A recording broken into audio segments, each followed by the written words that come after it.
eternal and true, with God from the start before the world ever grew. Through him all was made, nothing left behind. In him was the light of mankind. The light shines in darkness, the dark cannot win. A miracle was born where the light could begin. From Plymouth's first prayers on a cold rocky shore, the founders who knelt seeking God evermore put on the armor of God and show up. The heavens are shaking, the earth starts to sing. The spirit is rising, let righteousness reign.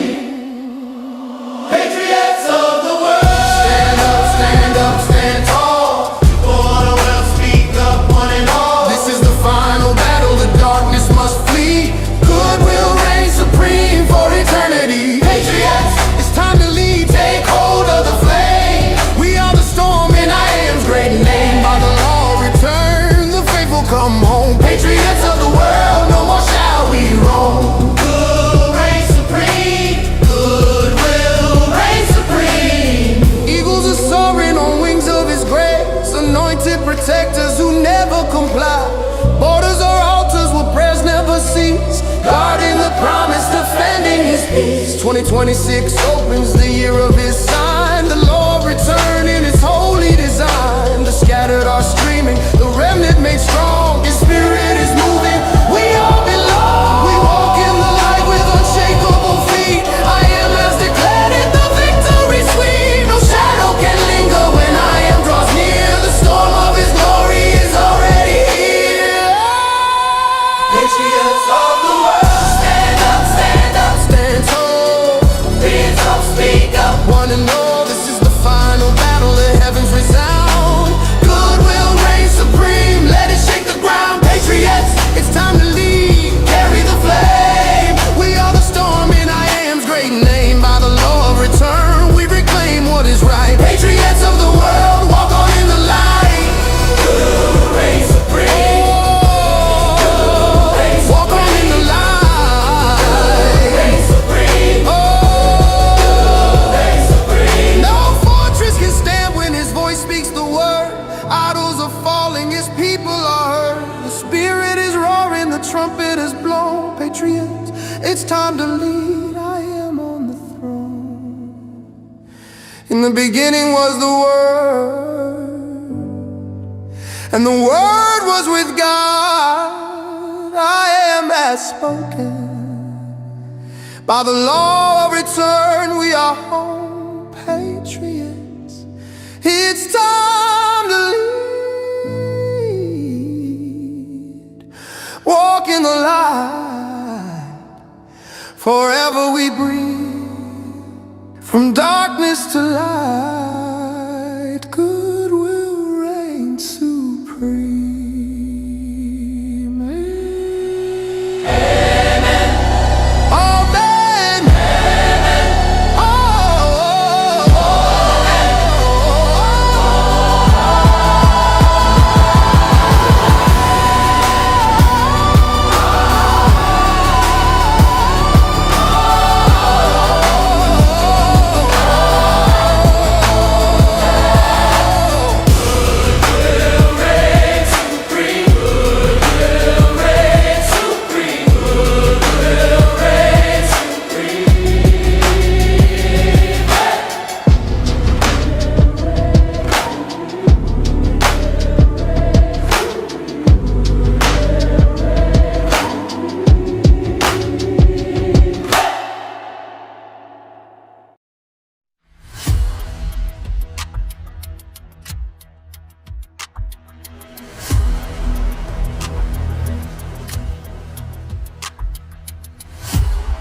All I wanna say, they honestly.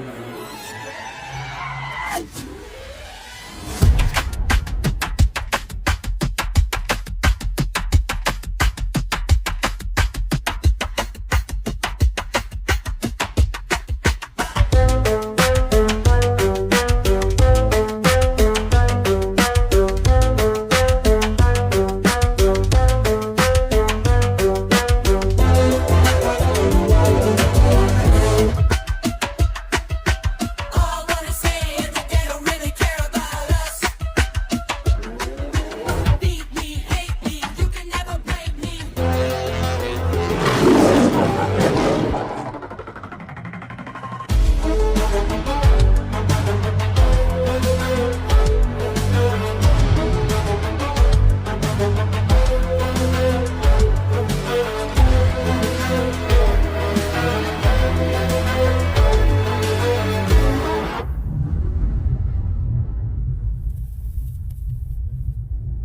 Welcome everyone to the Tori Says Show. And I apologize for the almost week hiatus online, and that's because it was my birthday and I had a lot of things to do. So before I start today's show where we can actually talk about news, let's talk about like other stuff first. So the first other stuff that I wanted to talk about was uh, I am baffled as to how my area in Ohio has no power for 4 days. And it's just started snowing, and we're getting a blizzard tomorrow, and the power is nowhere. So, for the purposes of the show, I actually ensured to have my computer and my internet bandwidth totally allocated to this. So if it disrupts, I apologize. It's out of my control because I don't have internet. I pretty much don't have a lot. The way things are right now in that respect. So I just wanted to kind of just mention that to you guys so you know this, you know, up ahead in knowing this. Other things. I did mention to you guys that the Motzi. So you guys did have that cancer series. And I wanted to tell you some extraordinary things that I found out. First of all, I've been on that for like a week, and now I'm getting carded everywhere. And I know I'm not taking it for that. I'm taking it for the anti-cancer properties and the fact, here's mind-blowing stuff. There are studies where they're actually using this peptide MOTS-C in mice that they induce arteriosclerosis, which is pretty much calcification of your arteries, which causes the majority of blood pressure problems that people have. And it diminishes it. So, for those of you that may be on things like lisinopril and what's amlodipine for your blood pressure, obviously you can talk to the doctor at the place that you get these peptides from, because I know I go to LEMD because they're more responsible, I guess, because they're structured and it's not just some guy getting it from some peptide factory, right? You can talk with them about it, but holy crap, like within a week I've seen a tremendous difference. I know I'm shiny, but that's because I do skincare, not makeup, and it's not that I'm sweating. It's just that I'm shiny. So just putting it out there.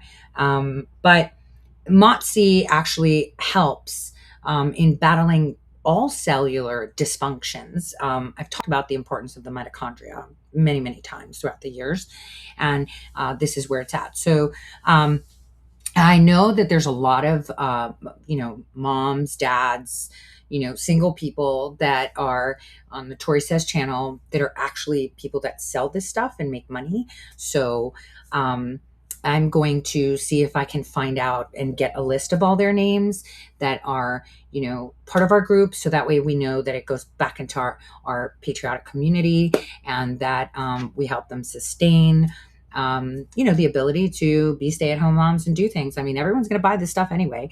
So that was something that I did want to mention. I'm really excited having taken that. On the other hand, I still have not done the deworming that I've said that I was going to do a long time ago. I've had this discussion with my doctor and other people, and you know what? I thought, like, what if I have worms? Like, I'm just saying. So my thought process is, rather than the headlines, I mean, the leftist media will be like, QAnon grifter dies on the toilet, rather than say software engineer. Don't call me a grifter. I take that back. Dies on the toilet from a heart attack because she had worms in her ass. So decided not to. I'm hoping that the regime that I'm doing would take care of it on the inside, and they can be expelled dead, because that's something that is a huge fear for me. Something coming out of me alive. Not okay. Seen it in my pets when they were babies. Not wanting that. So, but I know a lot of people do it. And, for pinworms, we're supposed to be doing it just like we do for pets, but we don't anymore, which causes issues. But I'm pretty sure the ivermectin course that I'm going to do next month will probably take care of most of it. So I just wanted to kind of say that. I had a lot of fun. I went and watched The Wizard of Oz for my birthday at the Sphere. It was the old Wizard of Oz. I don't think people understand the movie The Wizard of Oz, so I'm hoping that when the news cycle dies down, we can actually talk about that together. It was really nice. It's one of my favorite old movies to watch. I did, you know, when we left the Sphere, and I've been thinking about it more now than at the time. At the time, I was like oblivious to it. I was on the corner walking toward the back to the hotel, right?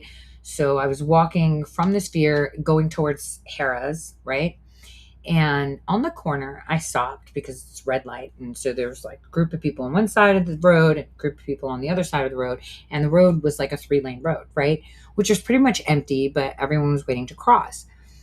Now, right before we got there, I saw this guy that had a really good patriotic shirt, always there to call people out and say, hey, great shirt, love the message, because we don't get a lot of that. We're always very careful because we have people that seriously have mental issues when it comes to loving their country. Anyway, I pointed it out. With him was a guy, just another guy. He had a beard.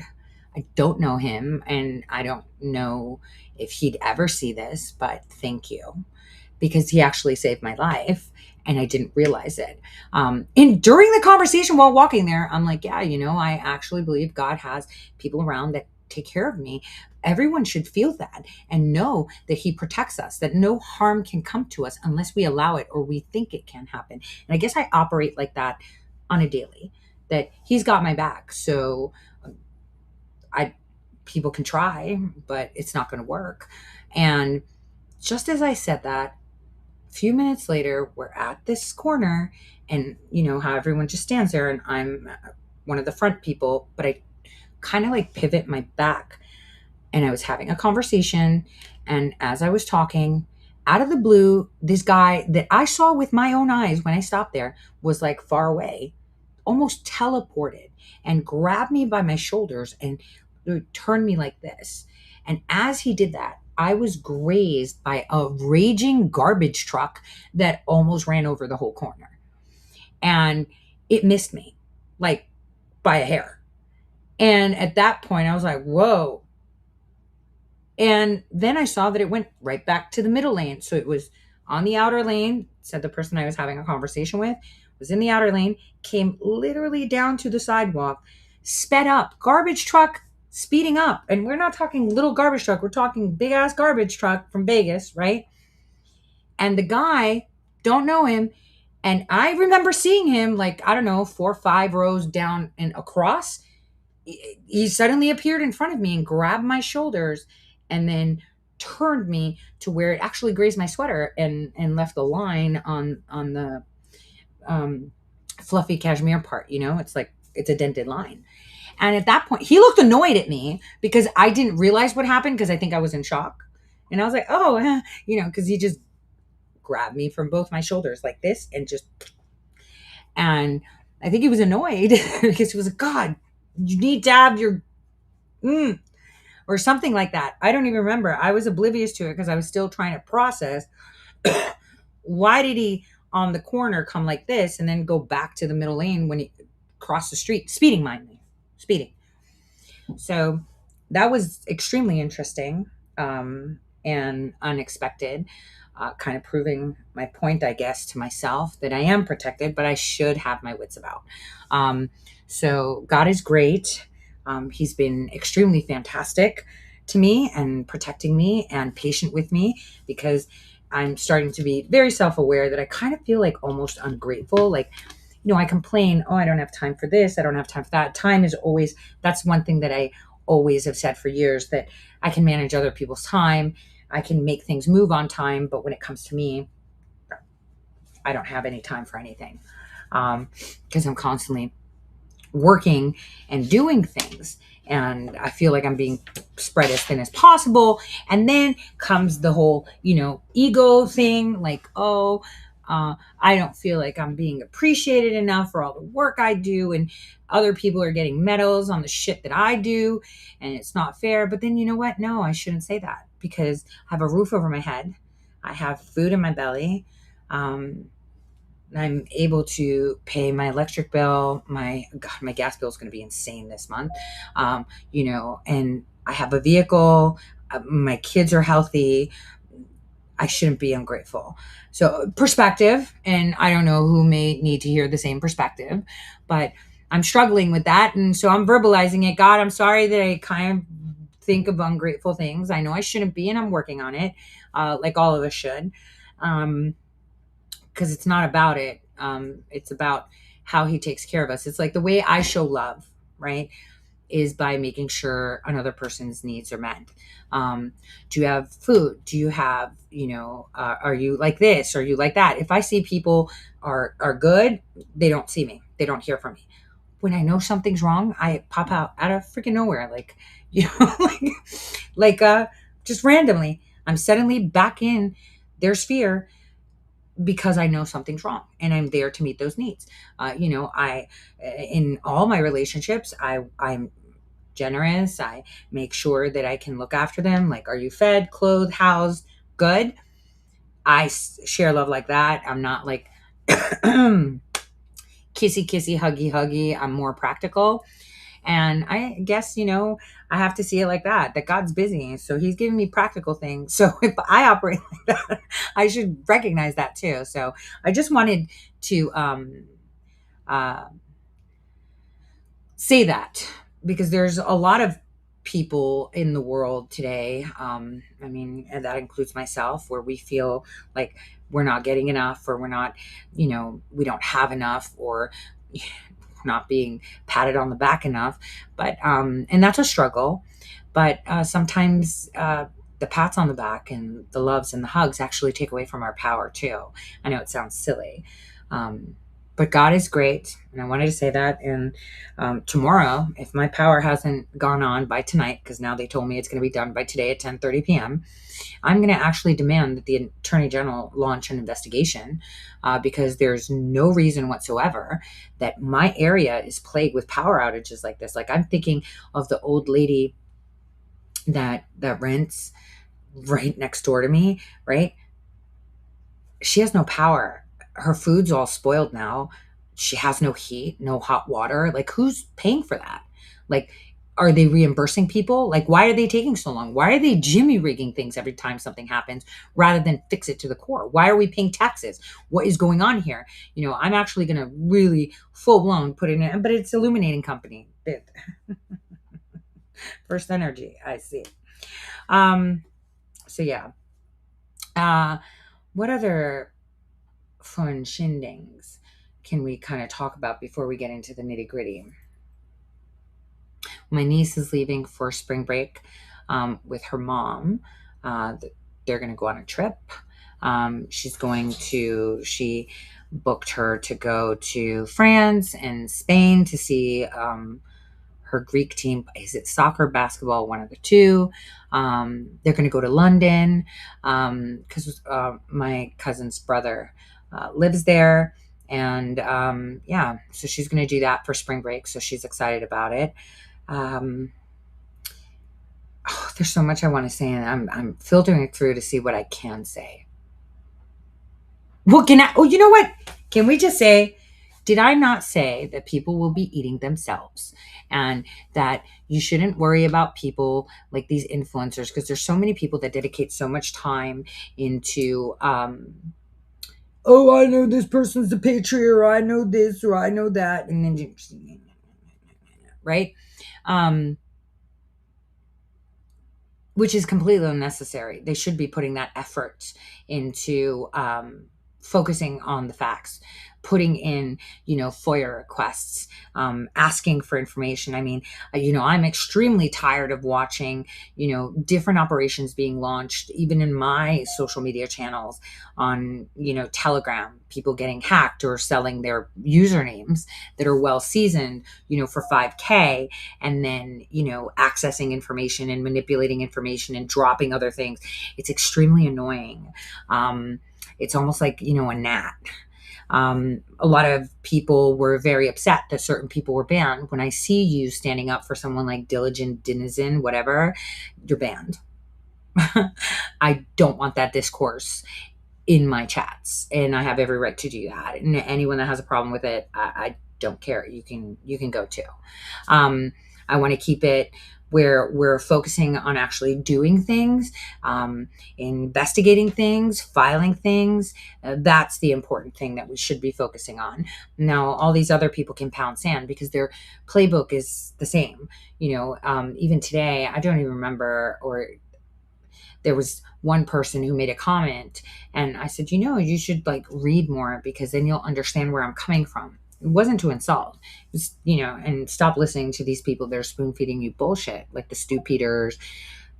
I can name a lot of them. And the person responded, I did a lot of reading, and he's bringing up the shit with the attorney general. I was like, that guy's been dead. Like, he's been dead, and all his AGs are dead too. And they did it to kill my reputation, so no one listens to me. But go ahead, bring that up. And you know what I do when I see that? Insta-block. You can watch from the sidelines, bitch. We don't need to have discourse. Because obviously you don't know what I stand for, who I am, so you're gone.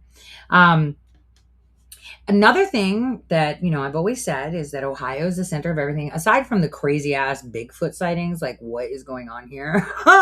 Bigfoot Society has been focusing on Ohio a lot lately. And not only that, we're getting the third Disneyland in America is being built in Cincinnati. I just want to know where they're getting 26,000 acres to build it.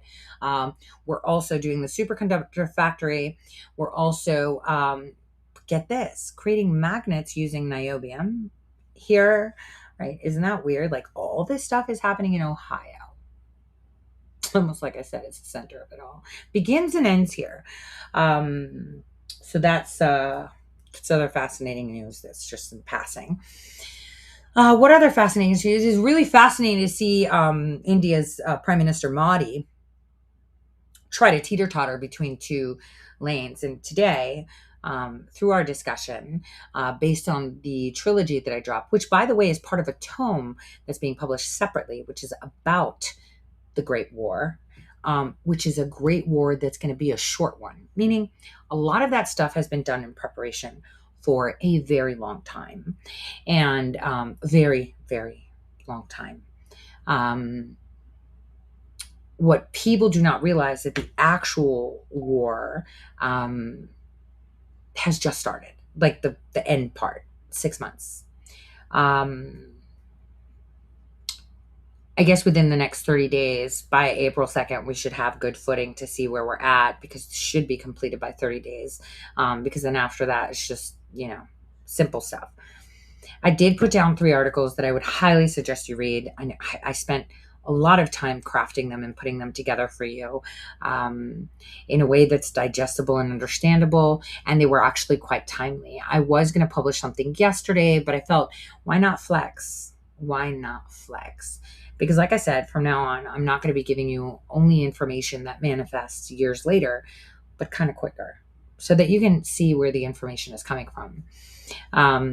Speaking of information, where it's coming from, like, I am baffled as to how many of these influencers / media personalities mine my content and put it out like it's news. Like John Solomon is like, we're going to expose how China stole voter data. It's like, said that in 2020, had the evidence of it in 2020. In fact, Patrick Berge had the evidence that they were stealing the data, right? So why are you breaking news now? Oh, because you got it FOIA'd? Couldn't you FOIA it in 2020? Do we have to do it now? And see, for me, that's a problem. That means, but I'm not going to talk bad about it, because we have to meet people where they're at.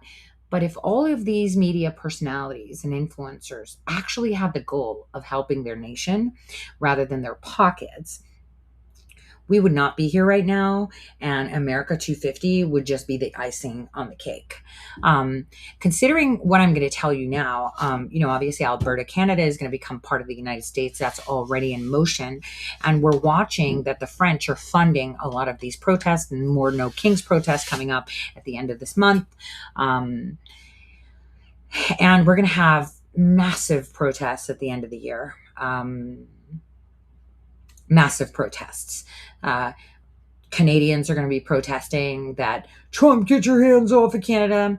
The stuff, I saw someone post like pictures of free Cuba, free Canada. And it's like, that stuff is like recycled propaganda from like the other day, the days of yonder, right? I also saw that this one guy in Portland was arrested, claiming that he was Antifa. He's actually the Democrat Socialists of America people. I've written articles in the past before of how dangerous these people are, because that's the head of the snake. That's the political party that all of these multiple factions fall under. But the concern that I have is that French intelligence is funding these protests right now, and not a lot's being done about it. Majority is done through crypto. But the other thing that I realized is that they're accepting donations through Act Blue. And so I have worked with various attorney generals and counter-terror units in regards to money laundering through Act Blue. It was years ago when I discovered that people were donating in other people's names, and that's how they circumvented audits, and it looked like donations. And what's crazy, right, is that other social media personalities and investigative journalists all took the initiative to go and ask these people, hey, did you donate 150,000? They're like, no, we didn't, which reinforced exactly what I had told certain law enforcement, which actually O'Keefe's reporting actually got law enforcement reaching out to me. Hey, can we have, how did you figure this out? Like, when did you see it? And I figured it out because someone said that they're going to donate in my name, because we had a fight on, I think it was on Clubhouse. And obviously I was using another name. So I followed that, found the donation. I was like, So then I started to follow money. I actually reached out to a couple people that had big donations done. And I pretended that I was a, Democrat Party person, thanking them for this massive donation. They were like, what the fuck are you talking about? I don't have that kind of money. So that's how I did it. Rather than me go gotcha moments, I was triggered from that and then worked backwards. So that's that. So I am watching that a lot of these protests are being funded by Act Blue. And I'm still trying to figure out the structure of how they do it. Of course, my mascot must be here, as you know. He can't leave me alone when I'm on air. All other times he disappears. When I'm talking, he's here, purring away. Of course. Why not? Keep that solidified cat lady name, right? Which Jack Maxey gave me, and then Hunter Biden pursued. But I'm pretty sure it was because the stink up that I kicked up with the State Department when I was trying to bring this little guy back from Afghanistan, saying he's coming back or else I'm not going. And so I guess that's where I was dubbed Cat Lady. But he used to look like a little rat, so I could have been Rat Lady at the time, with his massive whiskers. So today I kind of let the cat out of the bag. And, the sweet thing is that a lot of people watch my content, but I look like I'm not a threat, which is the most amazing sweet spot to be in, because I've let all the cats out of the bag with this.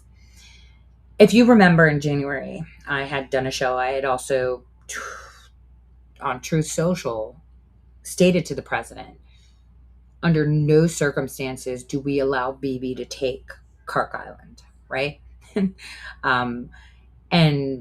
Because the timeline was moving up for that. And then I did a show on the importance of it. The reason I did that is Israel does want that positioning, but it has to be bilateral. We can't let the people that we're using as a proxy play front field. And see, that's the thing that people don't seem to understand. President Trump is not kneeling to Israel, right? Bibi's an idiot. The state of Israel. I mean, Mossad was making my president look like a fucking idiot with Kark Island, and they were not going to. I would not allow that to happen at all. So I was happy that the timing was done at the right time, okay, when the strike happened and how it happened. And obviously, the way the president struck the island was the most important, but we're not done yet. As you know, the airports, the more infrastructure area of it was all destroyed, but the oil and the ability to export oil has not. Because, as I said, it is one of the most, it is the most important. It's like the core heart of the petrodollar. And that's something we don't, even though we have Venezuela and we ordered Texas to start pumping, we don't need to cause harm to other people around the world to do this. So it's really important for people to understand this. I am anti-Bibi. I'm not anti-Semitic. I don't hate Jews. But I am a very practical person. And when I see nations trying to use their positioning, just like I see with influencers, with proximity to my president and my nation, I will speak out. And so this is why I did an extensive show. And as I've said before, sometimes the messages and the shows that I put out are not just for the people. They're intended for other ears to hear and see. So I wanted to kind of just restate that in case, I make mention of things and you're like, why are you talking about that? Well, it was important that I talk about it because it wasn't necessarily for you. I think I'm one of the best national security advisors our president has right now. Unofficially, I've claimed myself. How about that? You like it? I gave myself the title without the salary or the brick and mortar job title, because he needs all the good people around him that he can get. Now, the infighting that everyone's talking about within the Trump administration is also smoke and mirrors, and that's more so done. It's mostly foreign propaganda, Chinese propaganda, Turkish propaganda, Iranian propaganda, European propaganda mostly.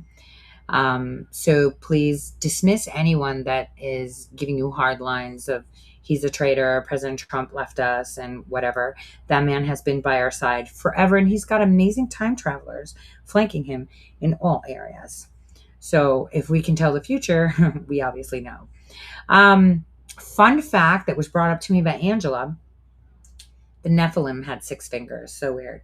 I thought I would just throw that fun fact out. I'm giving it a pause because I want you to think about that for a hot minute while this kitty purrs away. So, what else in housekeeping? Anything else, Biscuit? He has nothing to say. My daughter's well. As she's serving our country. I did blow out my candles finally yesterday, but it was pretty late. I wanted to call a few people on there, but I just didn't.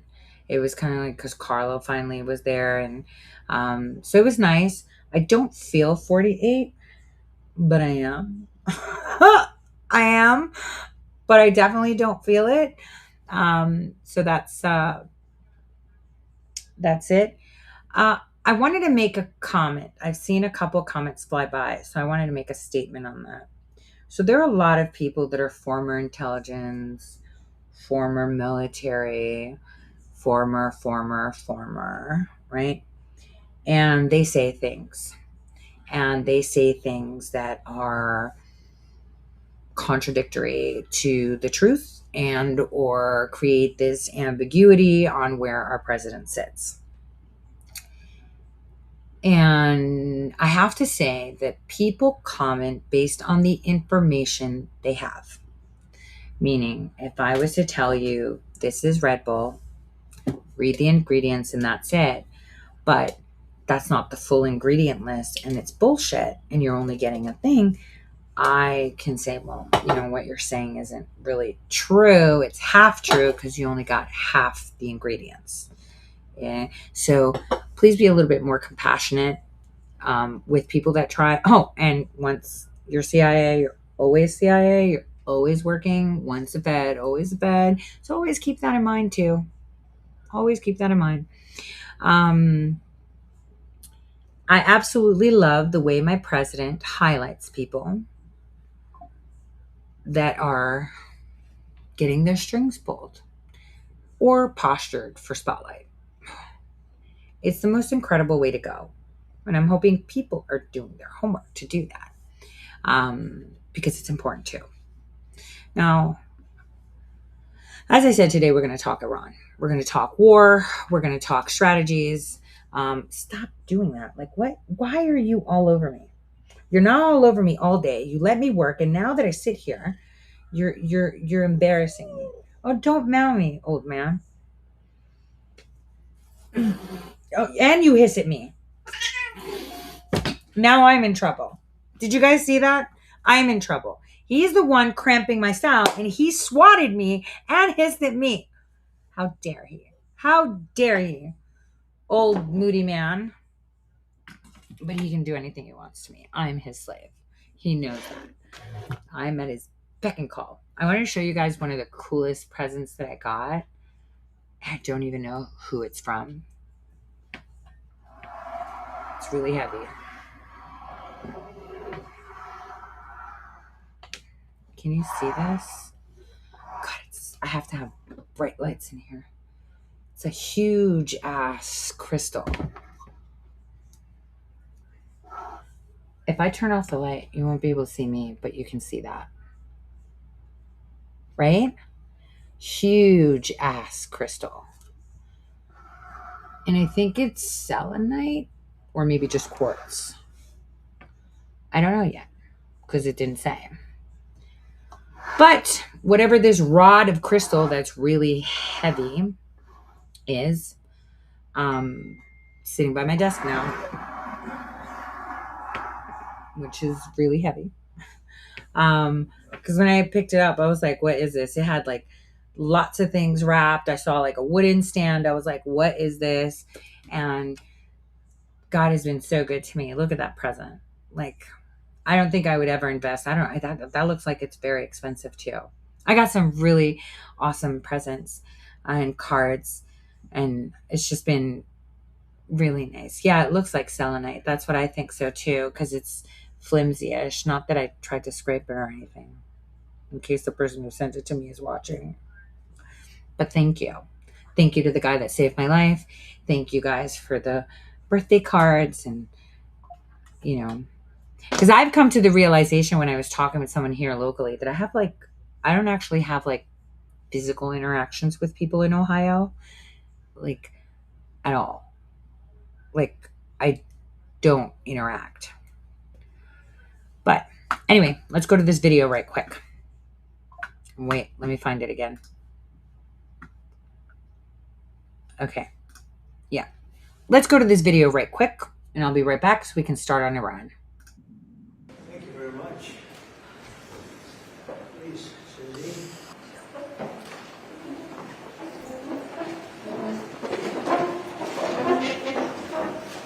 No place like the White House. Do we agree? Right, Mr. Kraft? No place like the White House. Thank you very much for being here.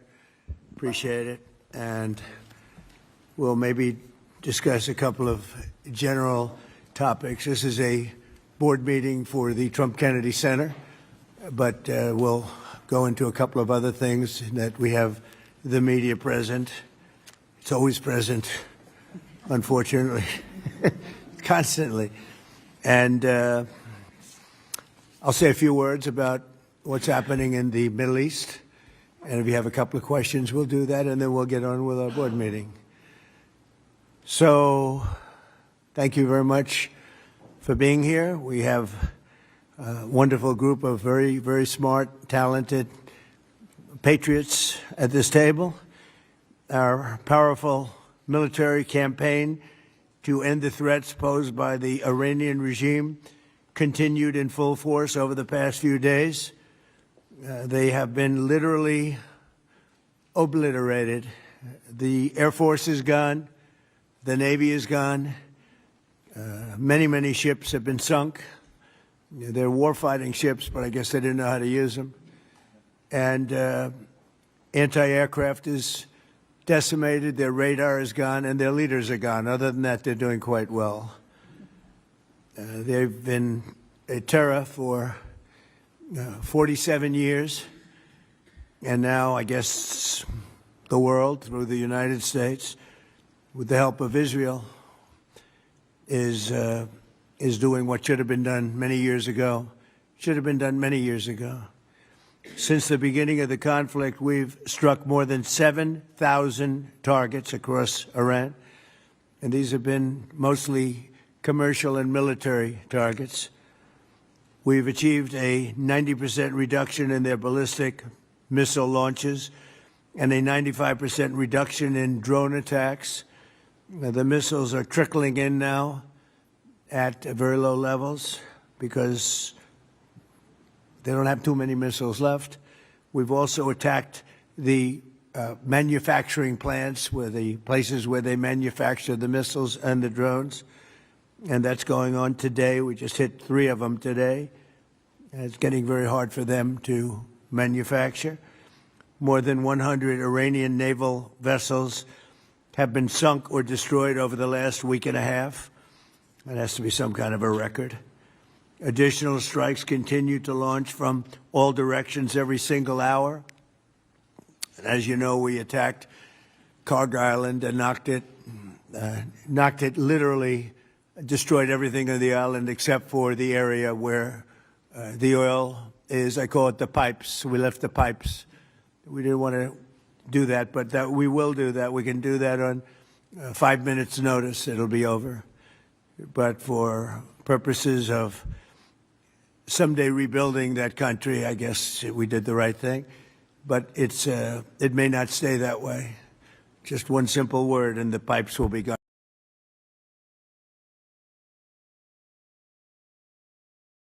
Okay, I paused it because I wanted to talk about this before we listen to him further. So that way you can understand the pieces. So I want you to think about, well, I know a lot of you haven't read all my articles, but I do. But all right, sit down, because I really need everyone to listen to me today. Just listen. And not because of what's happening on the surface, but because I know you're watching the headlines, you're watching the strikes, and I know you're watching the gas prices and the Senate floor speeches and the press briefings where nobody says anything definitive, right? I know you're watching all of that. And I need you to stop watching the surface and start watching what's underneath it. Because what's underneath it is what I've been trying to kind of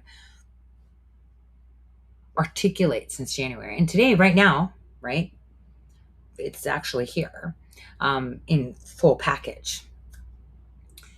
So let me start with a question that nobody in the mainstream is asking. Not one single major outlet, not one. And I've been watching because this is what we do here. And the question is this: what do you do, right? Well, what do you do with a fully operational oil terminal sitting on an island that you've just spent the night before demolishing? You destroyed the runway, you took out the naval base, you obliterated air defenses, you leveled the mine storage. 90 military targets in one of the most powerful bombing raids in the history of the Middle East. Trump's words, not mine. And you left the oil terminal, just like you heard him, standing, completely untouched, not a scratch. Why? And that question is the entire story. Everything else, the Senate votes, the approval ratings, the Hawk versus Wiles faction fight, the Hegseth press briefings, the Iranian missiles landing in Turkey, all of it. It's noise around that one question. Why is the oil terminal sustaining? And what he said is, we want to rebuild a country. Listen to what he says. Now, I'm going to answer that for you today because he, our president, is not going to sit there and just be like, here are my cards. That's not how you play poker, right? And I'm going to do it the way I've been doing this work for a long time, by showing you not just what's happening, but why it was always going to happen this way, because nothing could have stopped what was coming. But here's what you need to understand first. Like, I called this in January because I didn't expect it to escalate in the first quarter of this year. It was intended to happen around the third quarter, so we have elections and then happen, but the timeline escalated. So January, before the bombs, before the word Kark was on a single television screen in America, I sat here and told you that Kark Island was the pressure point, the strategic node that would determine how this entire confrontation ended. I told you that striking Kark, wrong. Striking it the way Israel wanted to strike it, fast and total and final, would be a catastrophic mistake. I told you that the timing of the Kark strike and what you choose to preserve versus what you choose to destroy is a difference between a masterstroke and a global economic catastrophe. Now, the mainstream media is explaining what Kark Island is this week, like it's breaking news. Well, my audience knew for 2 months. And I'm not telling you that to pat myself on the back. I'm telling you that because credibility and analysis is earned by what you say before events confirm you, not after. Okay? Anyone can be right after that. That's called reading the news. What we do here is read the architecture. I mean, I am an architect and a scriptwriter. And today, that architecture is fully visible for the first time. So I want to walk you through all of it, the complete picture. Because today is the day you're going to make it all connect, right? So Kark Island, that's an island worth more alive than dead, right? So in summary, what is Kark Island? And, just to summarize the show that I did, and not the headline version. It's a 20 square kilometer piece of coral off the Iranian coast. It handles 90% of the entire crude oil exports of Iran. Not some of it, not most of it, 90%. No other major oil producer on earth concentrates this much economic power in one location. And that strategy is kind of leverage. Saudi Arabia doesn't do it. Russia doesn't do it. Kuwait doesn't do it. The UAE doesn't do it. Iran alone built its entire economic existence around one island, one runway, and one set of loading piers and one terminal. Facts.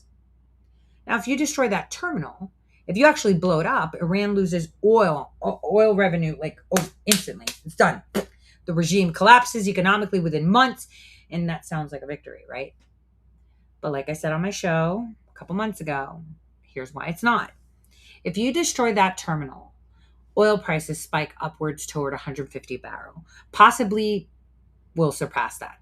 The Gulf of Mexico, the Gulf of America goes into economic shock. Your gas price at the pump, which is already at $3.63 and rising, goes to $6.87. $6.87. It's a very specific number. Pay attention to that number. In an election year with a Republican majority, right, that's already down on approval ratings, almost 30%, because of the war, allegedly. That kind of number, by the way, is not wartime turbulence, people. That's a midterm catastrophe. That's how you lose the House in November. That's how you lose the Senate. That's how everything this administration has built gets undone by the economics of a decision made in the Persian Gulf. So you don't destroy Kark. You seize it. You destroy the runway so fighter jets can't take off. You destroy the naval base so patrol boats can't sortie. And you destroy all that because they're housing all the Turkish and Chinese/North Korean drones. That's why you do it. You destroy the air defenses so your Marines aren't flying into missile fire. You destroy the mine storage so the approach routes are clear. You do exactly what military planners called pre-assault shaping operations. Now, I can tell you that the pre-assault shaping operations for this region started a long time ago. I remember when they started. There's a lot of us that remember when they started, and it seemed like a pipe dream. But anyway, after you do all these pre-assault shaping operations, you take a boat and you throw in 2,500 war machines, Marines from Okinawa on an amphibious assault boat toward the Persian Gulf. And that's what's happening right now, today, as we're talking.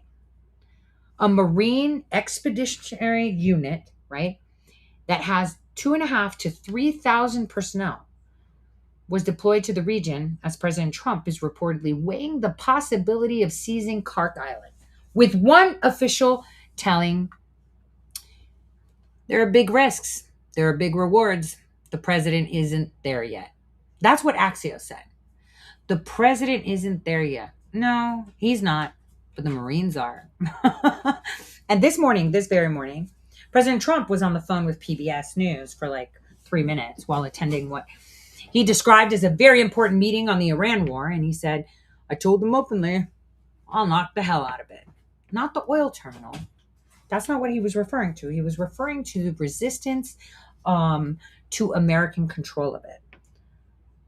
I repeat, the resistance to American control of it. Yes, Nix, can I help you? There's a difference. And that difference is everything, isn't it, Nix? Because there's a financial war underneath a military war. Now, I need you all to... Do you need something from me? If she comes back, she needs something from me. Do you need something from me? I'm sorry, guys. Do you need something from me? Ma'am, can I help you? What do you need?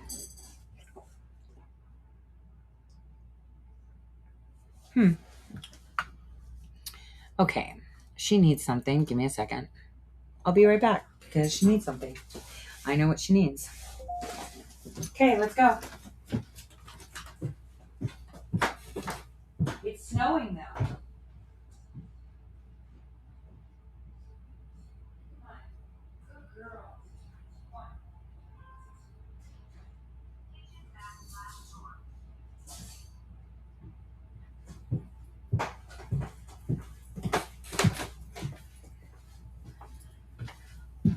I wouldn't have it any other way. I am still okay with not having, a full, I would say, team helping me, and that I have to do this. It gives, what do you call, say it? Flavor to the show. So I apologize for that interruption from my pretty beast. All right, so where I had you guys right now was, all right, let's take the 40,000 foot view together, okay? And that's where we need to sit, actually. I need you to zoom out, right? Because the Iran war is not the actual story here. It's the visible surface story. The story underneath it is about the global financial architecture that has governed the world economy for 80 years. For 80 years, you guys, like 80 years. That is how it's been done. For 80 years, every barrel of oil sold anywhere on earth has been denominated in dollars. That system has a name. We all know it as the petrodollar. And every single transaction that flows through that system reinforces American financial supremacy automatically, continuously. Whether the politicians arguing about it understand it or not, whether the commentators screaming about the war understand it or not. And it's that system that's under attack, not through military action, but through financial architecture. Now, what Iran and China built together at Kark Island, and I say this, they built it together, right, was not just an oil route. It was the first serious physical infrastructure capable of sustaining an alternative to the petrodollar at scale. Real barrels, real payments, clearing through SIPs, China's alternative to SWIFT. It's denominated in yuan. It's processed through the Bank of Kunlun in a closed financial loop that American Treasury sanctions can't reach. Carried by a dark fleet of sanctioned tankers operating outside Western oversight. It's like a green corridor where tankers bound for Ningbo, China, were granted safe passage while Western flag vessels were targeted. And this is not a theory. This is operational, moving real barrels in real time before the first American bomb fell on Tehran. The sanctioned VLCC Nora loaded approximately 2.1 million barrels of crude oil at Kark Island on March 7th and departed for Ningbo, China, confirming that limited Iranian export flows continue despite wider disruption and that the yuan oil pipeline is still running. So I want you to let that sink in for a second. While the war is happening, while the strait is closed to Western tankers, a sanctioned Iranian tanker loads 2 million barrels at Kark and sails to China. That's the Green Corridor in operation. That's what is at stake at Kark Island. If the United States physically controls the loading pier, if American forces stand at the terminal where those tankers dock, the alternative financial architecture collapses at its source. So you can't route oil through a yuan settlement system when Americans are standing at the dock. The experiment ends before it becomes irreversible. That's the end game. That's why the terminal is untouched. That is why the Marines are sailing. I mean, the China trap.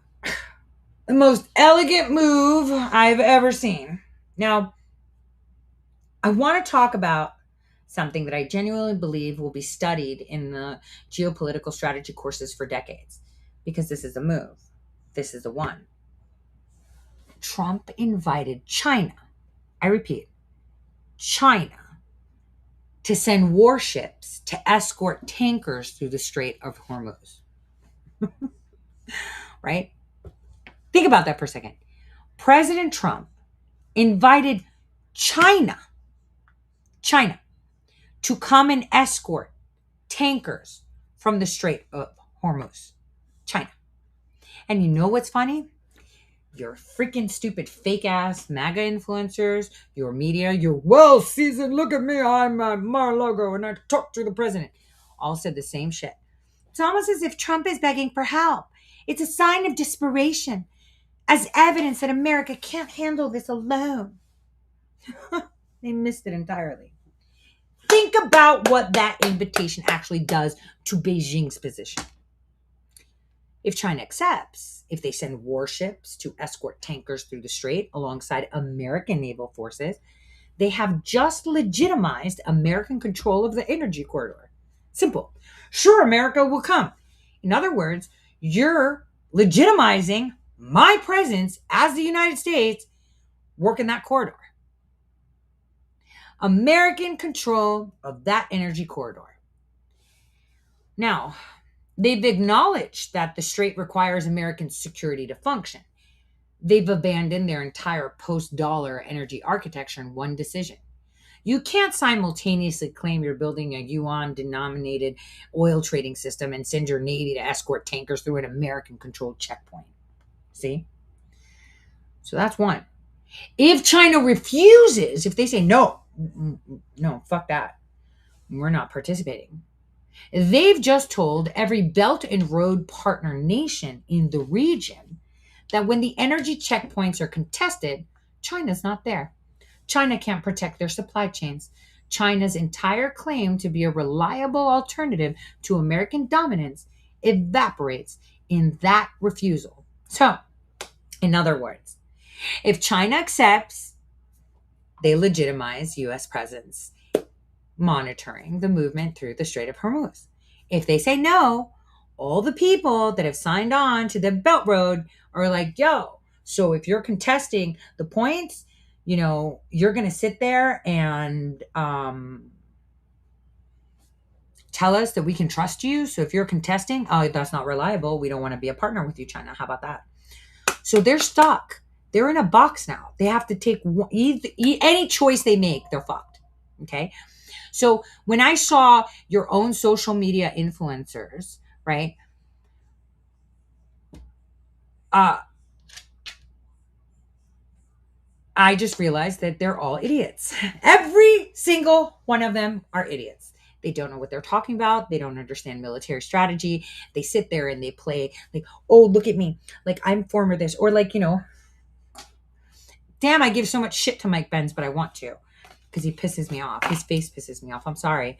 Like, I'm only human. There's some things that I get irritated of. Or maybe I secretly like him. And that's why I feel like that. No, that's not the case. But I'll throw it out there because you never know. But that's genius. I'm like, damn, I couldn't have built that box better myself. They say yes, they lose. They say no, they lose. So while everyone's like, this is a round war, it's like, this is not about Iran. It is not about Iran. It's a lot. So, so that's key right here, what President Trump did. So they have no good move. The trap is in the invitation itself. Accept, legitimize American dominance, refuse, you expose your own limits. And that's not chaos. That's strategic elegance of the highest order. I mean, I guess he's got one of the most elegant women by his side, so why not have strategic elegance too? And whoever put that forward as a proposal, I want to kiss you. I'm not, if it's a woman, I don't swing that way. But if it's a man, you deserve all the kisses in the world. That was genius. Now, here's a confirmation that shows you just how deep it goes. A senior Iranian official told CNN that Tehran is considering allowing some vessels to pass through the state, provided the cargo is traded in Chinese yuan. So, in essence, Iran just played its final card, and its financial card, not a military one. They're not offering to reopen the strait because they've been defeated militarily. No. They're trying to use the strait as a lever to normalize yuan-denominated trade. They're trying to convert military pressure into financial architecture. That is the proof that this was always a financial war wearing military clothes. You see, that's something that every single pundit has missed. And it's like, when I saw Harmeet Dillon post how most of these people are just idiots, right? Or poncers or fake or this. I'm going to tell you, I haven't heard anyone talk about this in this way. And there are people that, it's like that financial guy from NBC. Everyone's like, if he says it, then, well, you should do the opposite. But they're supposedly well-seasoned strategists. We have generals talking. We have senators talking. Why hasn't anyone opened their mouth to say this? Why hasn't any reporter said this? Because unfortunately, none of them are actually subject matter experts that can speak on this. I am, but others are not. And you must be able to understand the dynamics of the area, understand financial markets, understand the geopolitics in the region before you get on there with your glitzy whatever, selling jerky, socks, gold, whatever the fuck you sell. When you're educating people, you should know what you're talking about. It's pretty simple. Like, do your homework. So the issue here is that no one realizes that the war in Iran had nothing to do with nuclear weapons. And I'll tell you why. Years ago, I did a show telling you how uranium is enriched, how we know that it is, in fact, in the contract that Iran gets specific uranium. It almost feels like Al Gore, we're going to be underwater because for over 50 years, Iran's making nuclear weapons. Like, I wouldn't be surprised if the hieroglyphics in Egypt somewhere said Iran's 10 days away from creating nuclear weapons. That's how stupid it sounds.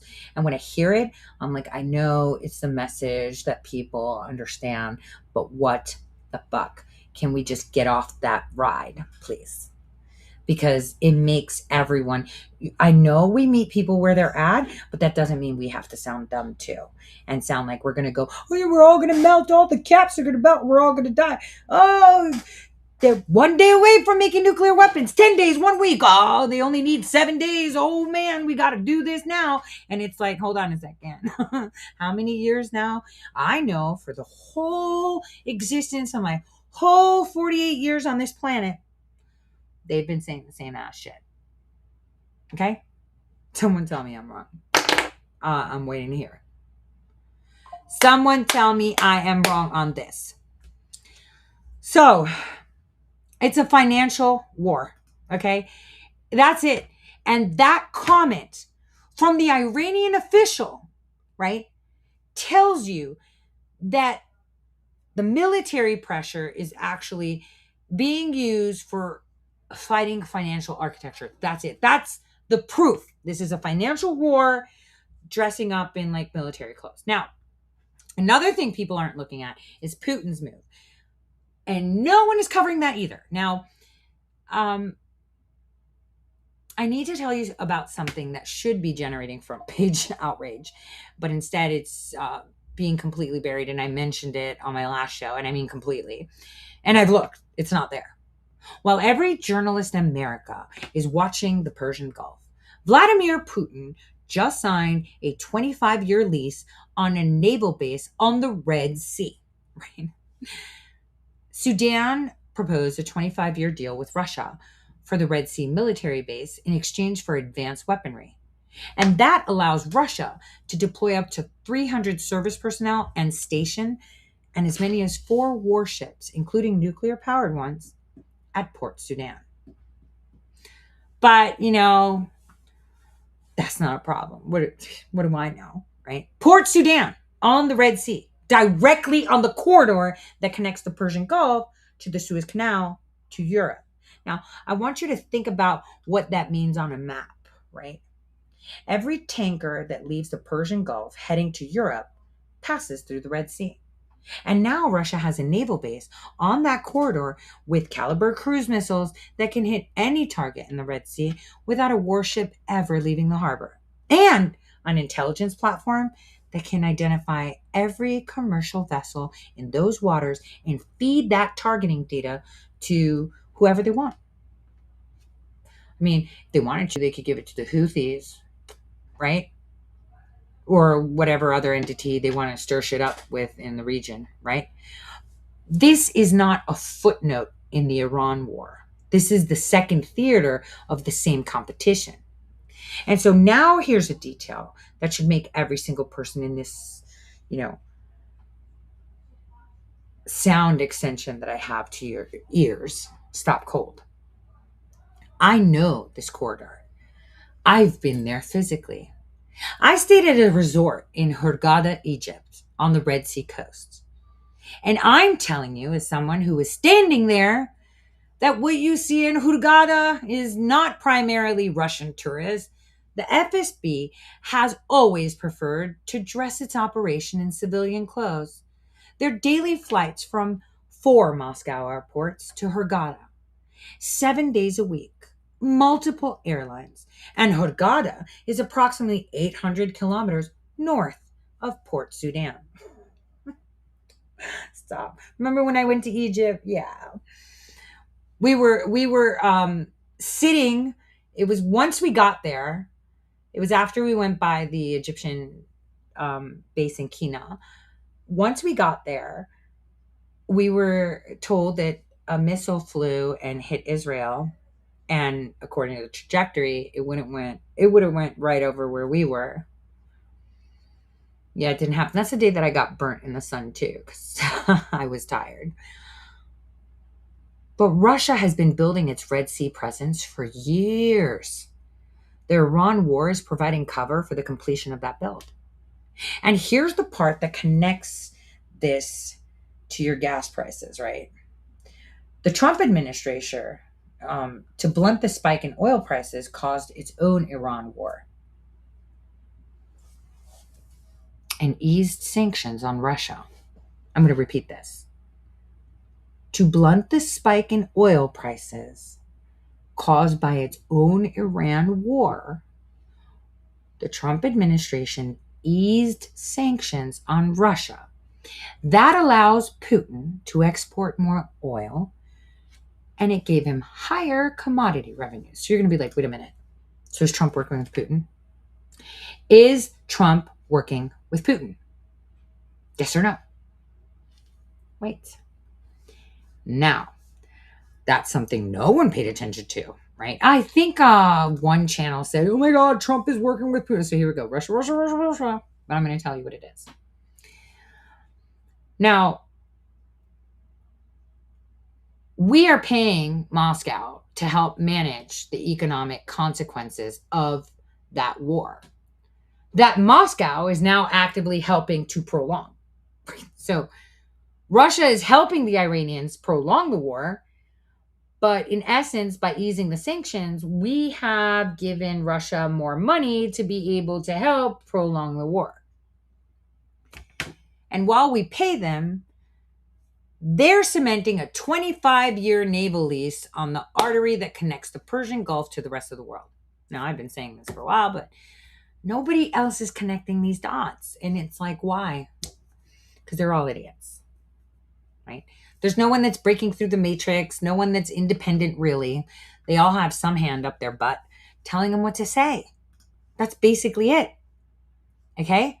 So, I know a lot of people who are like, oh, it's because, they're working together. No, this is a transaction.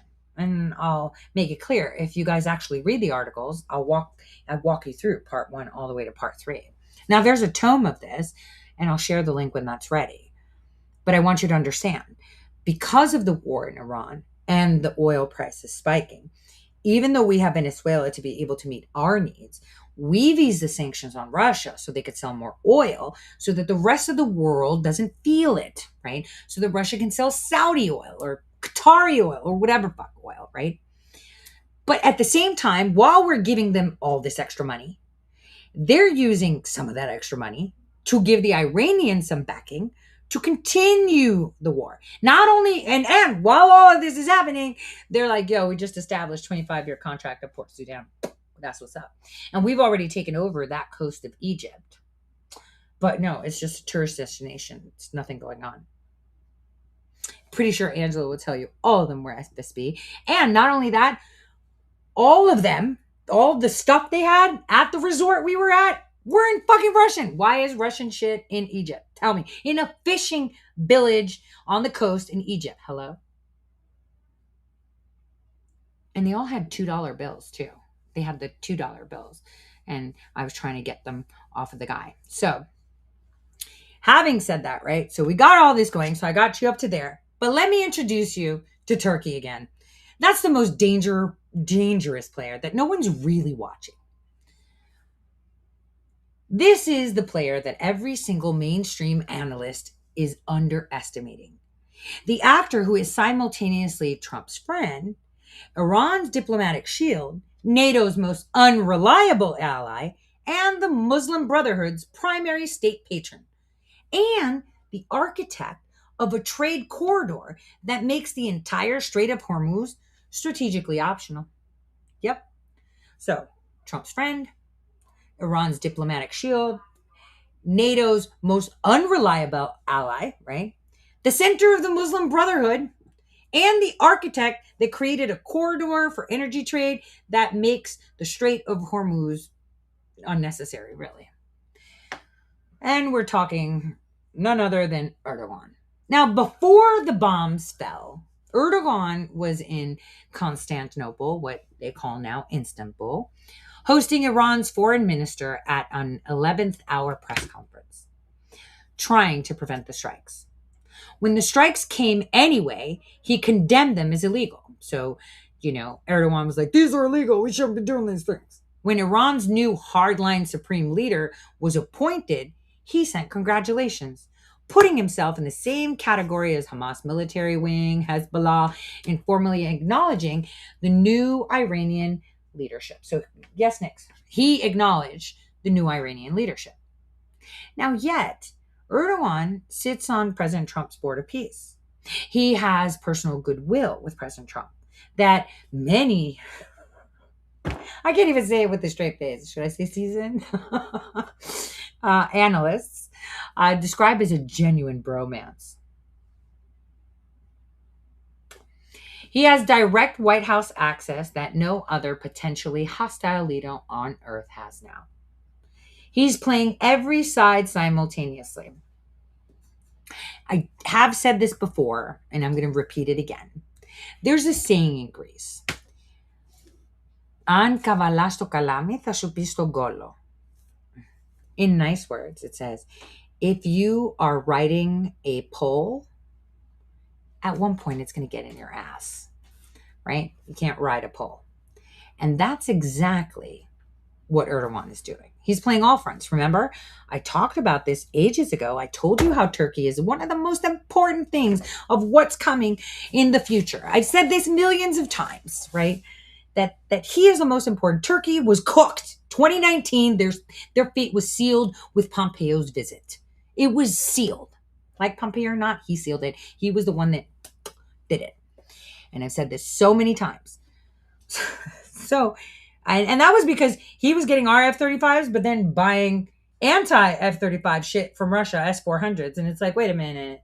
And then let's not forget the long-range drones that allegedly the Houthis shot out, Iran shot out, because they have one of the best long-range drones, by the way, in the world.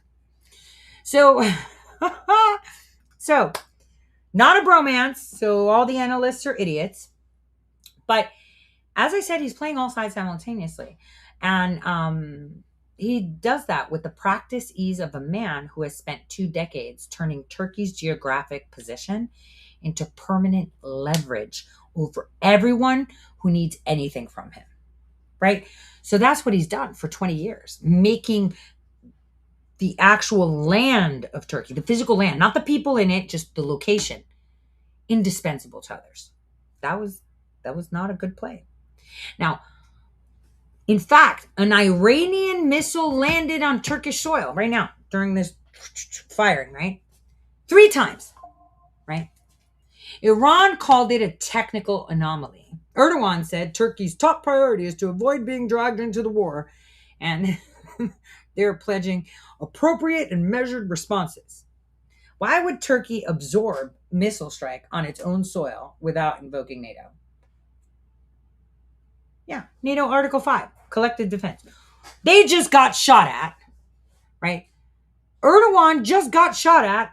His land was shot at by Iran, right?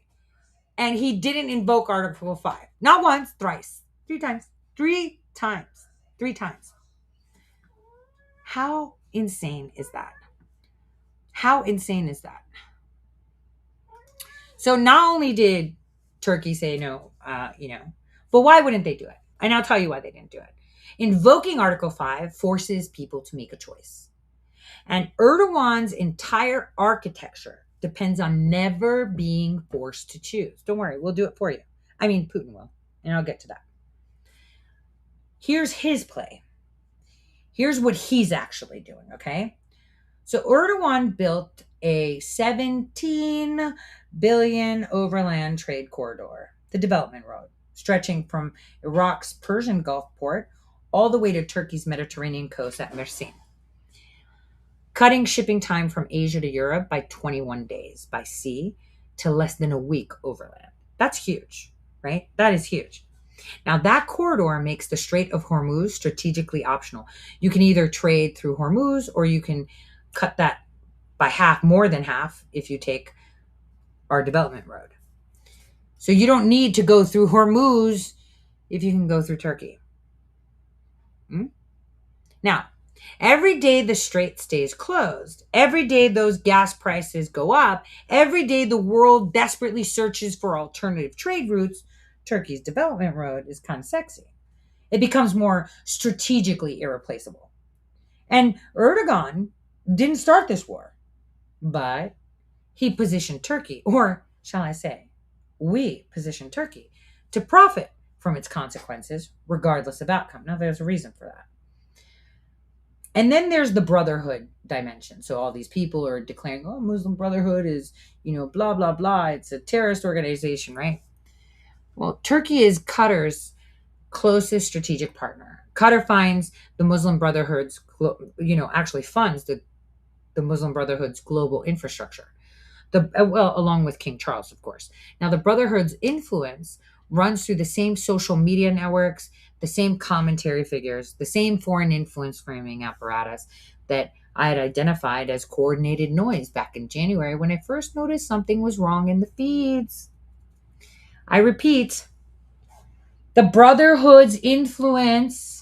Muslim Brotherhood's influence runs through the same social media networks, MAGA or not. The same commentary figures, the same foreign influence framing apparatus that we talked about in January when I said they're eating themselves. Just keep that in mind. So, who benefits from President Trump being locked into a maximalist war to prevent a clean exit? Who benefits from the hawk faction dominating the White House exit strategy debate? Who benefits from the war continuing long enough for the development road to establish itself as an irreversible Hormuz alternative? Right? So, 3 questions. Who benefits from Trump being locked into this war that wants to be endless? Who benefits from the hawk faction dominating the White House to, where they're talking about the exit strategy, which is destroy Iran's oil, right? Who benefits from the war going on long enough that Turkey's development road to establish itself as, the ultimatum better than Hormuz? Who? Yeah. Who? The answer to all 3 questions has the same flag. Turkey is cooked, but it's going to take Russia to cook it. They need to put up the heat. Now, there is a transaction that no one has named, and I'll explain it. Here's the synthesis. Here's what ties the Russian sanctions relief to the Port of Sudan lease, to the Turkey containment, to the Israeli preference for Russian observers in southern Syria. So, as you remember from other shows, we've had a conversation on how Russia has pledged to protect Syria and how they had to deal with Assad. And the reason is because they have a naval base there, right? Don't they, in Tartus, right? Remember? Tartus, right? They have a naval base there. So Russia's Middle Eastern architecture historically rested on 2 pillars: Syria as the western anchor and Iran as the eastern axis. Now, Syria fell into Turkish-backed forces in December of 2024. Iran is being degraded right now. Russia is losing both pillars simultaneously and has no good way to counter it directly. Like the shit that's happening in Syria, we placed our asset in there. I don't want to hear, oh, why did Trump have a terrorist? Shut up. He was taking pictures with your senator. He's our guy. Just shut up. The CIA is everywhere. Just quiet. Speaking from actual firsthand knowledge. So we put him there. So Syria, we had some really bad shit happen. A lot of things were blown up. I'm not going to lie. But we got this. So Russia isn't fighting Turkey with weapons, right? It's not. And it's not going to yet. It's positioning against Turkey through transactions. Now, let me explain.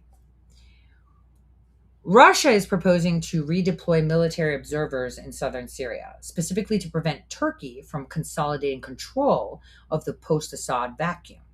Israel explicitly prefers Russians in the southern Syria over the Turks. So now Moscow gets access to Syrian military bases it would otherwise lose, right? And Israel gets a buffer. And Russia gets legitimacy as a regional security provider. Oh, let's not forget who's on rotation for those blue helmets again. Can we, let me see the chat. Does anybody remember who's playing blue helmets right now for the UN in that region? Do you guys remember? Sparking up a cigarette while you all think.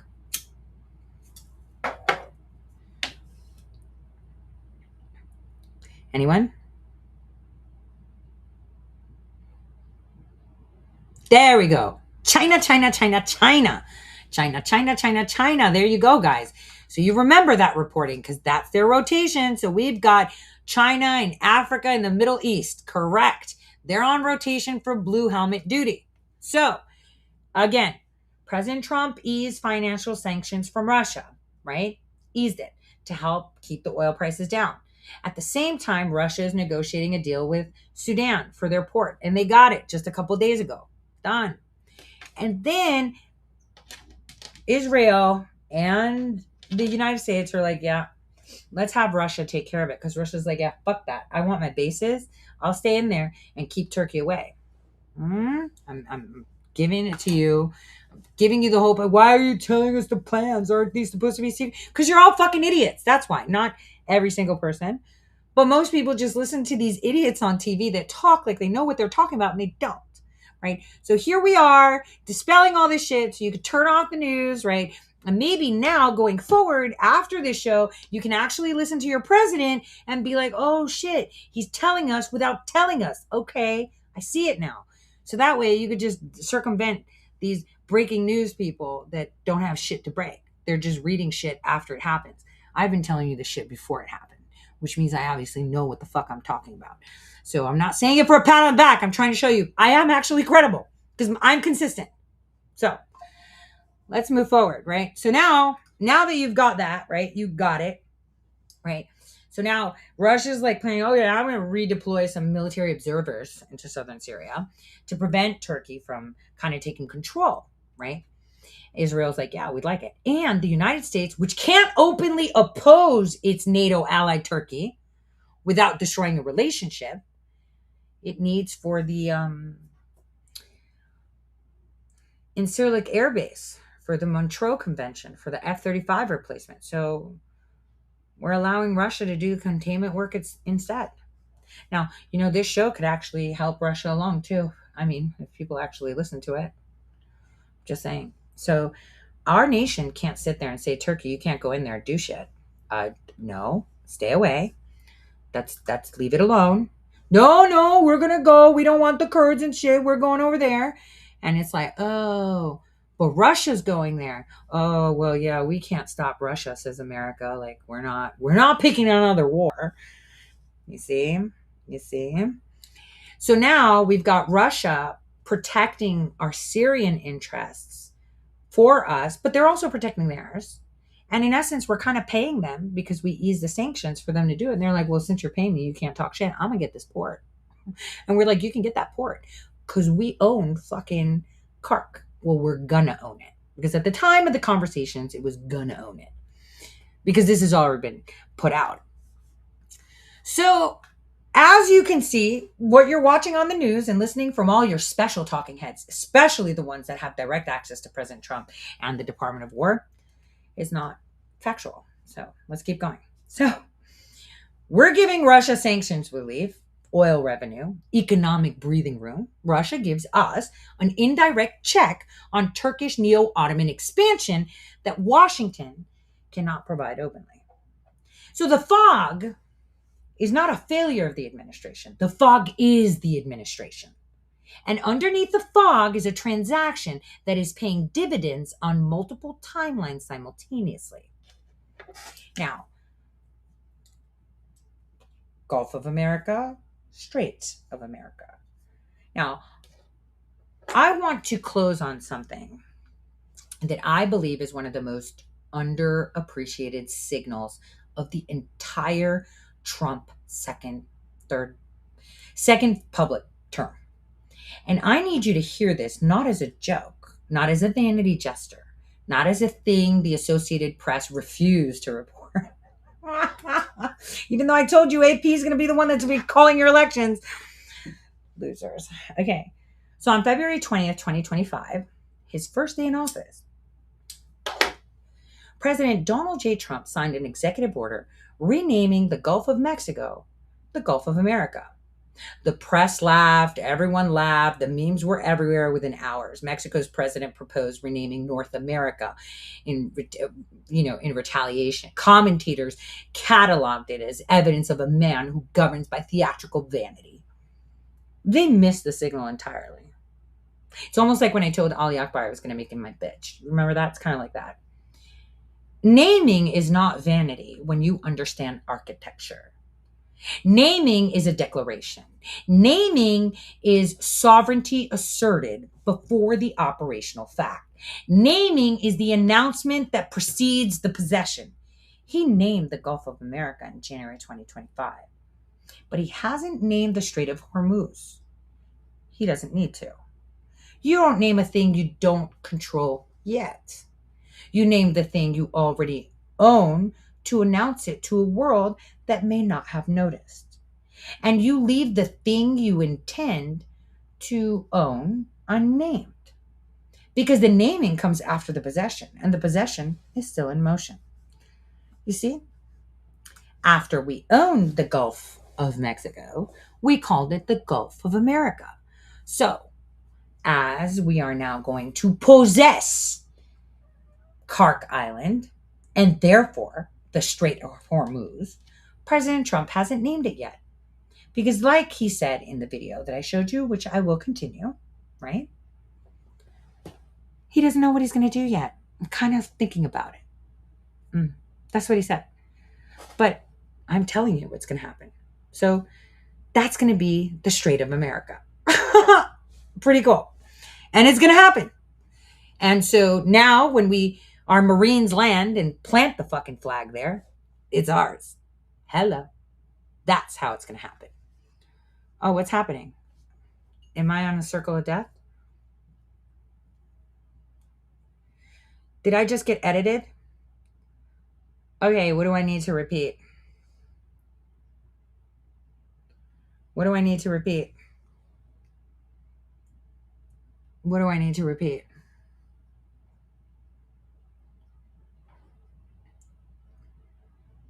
Circle of death still?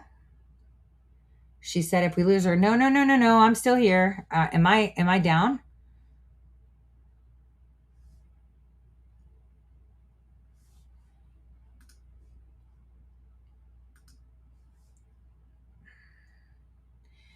Yeah, I don't know, Milton Charles 75. You know where they come from, but I'm going to keep my mouth shut. Please don't bring that shit on here. Thank you.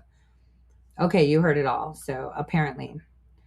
Okay, apparently there's a delay. Got it. Okay, so nobody really wanted to hear it. So as I said, when our Marines land there and they plant the flag, then we own it. Then we'll be like, oh, Strait of America, here we go. But I guess we're going to have to wait and see what China says. Because they haven't answered the question. Are you going to help, please? So you can bring some boats to help escort everyone? Or are you not? And if they don't, they're not a reliable partner when they contest things. And if they do, they've just legitimized our presence. How cool is that? That is like the coolest thing ever. So I just wanted to make sure that drives home. Now, 14 months after the Gulf of America Day, the Marines are sailing toward the Strait of Hormuz. The runway on Kark Island is rubble. The oil terminal is untouched. The Gulf of America was a declaration. Kark Island is proof. The Strait of America is the outcome. Okay? And when those Marines, like I said, stand in the loading pier, when the oil flows again under American escort through American-controlled waters from an island where American forces control the terminal that anchors the global energy system, the question of what currency that oil is denominated in will answer itself. Not yuan, not sips, not the Bank of Kunlun, not the Green Corridor. It's the dollar, paper dollar, as it has been, as it will remain for another generation. So let me get to what I've been trying to tell you. And here's where I need to get personal for a minute. Because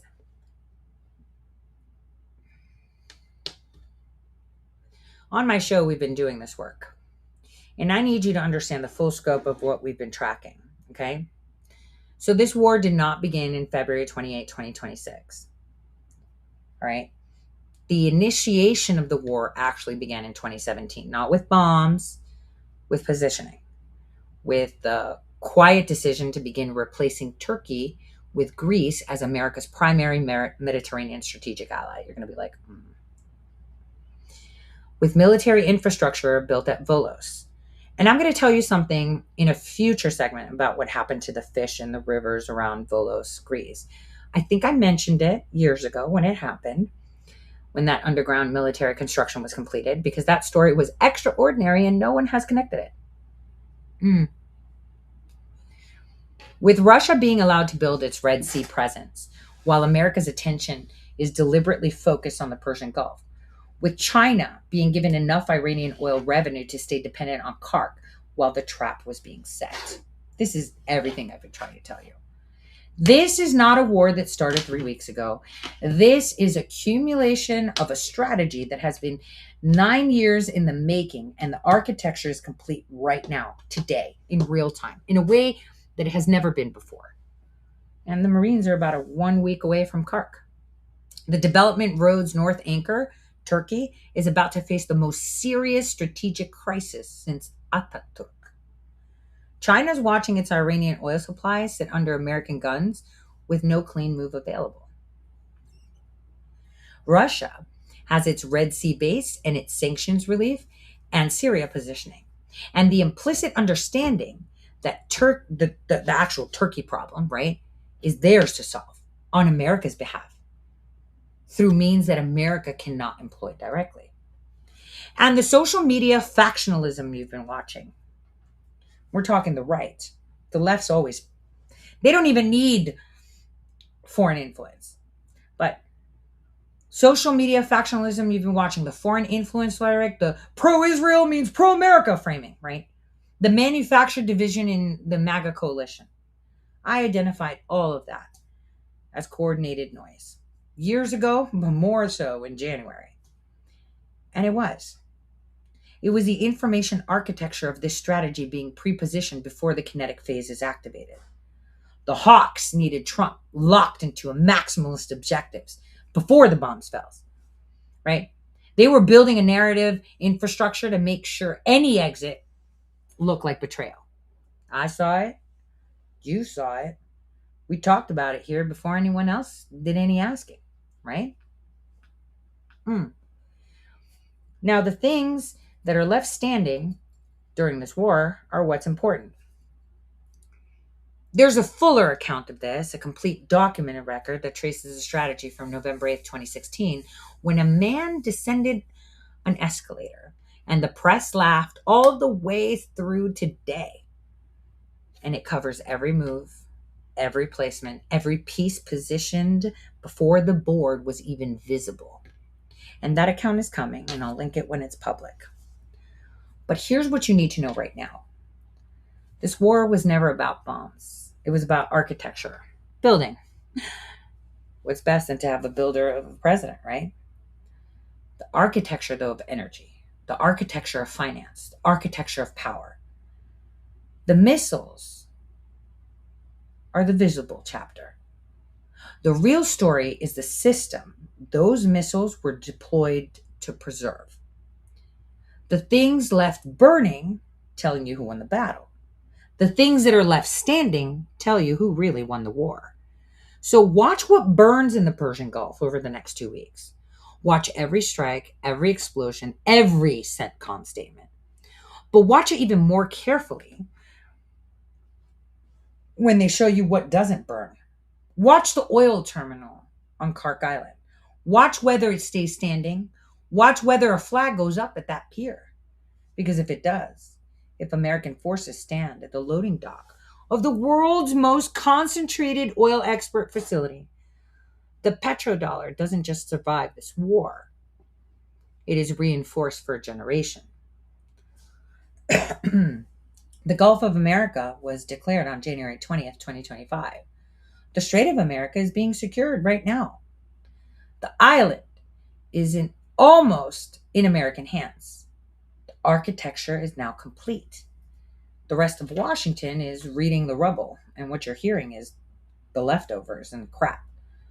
But we, here together, have been reading the blueprint, because that's what we do here. That's what we've always done. So the next 2 weeks are going to tell us everything. Everything. Remember,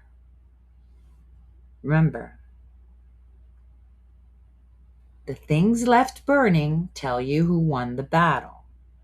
The things left standing tell you who won the war. Those are key words here that you must remember. So I urge all of you to read the articles. I mean, I think they were like 20,000 words. I was working on it for a while. And I was going to drop part 3 later on tonight, but I was like, let me just get it done because, my mother has surgery coming up and I have a shit ton to do tomorrow morning. So I'd probably be all over the place before my show tomorrow. So I just want to, make that clear to all of you. Now, let's go back to, is this it? No, that's not it. Give me a second. Nope. Nope. Where is it? Where's the other one? Okay, there we go. All right. So now let's listen to, we listened to a few minutes of this. So here we go.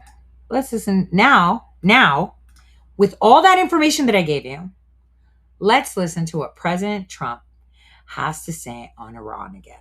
Let's go. Thank you very much. Please, Susie.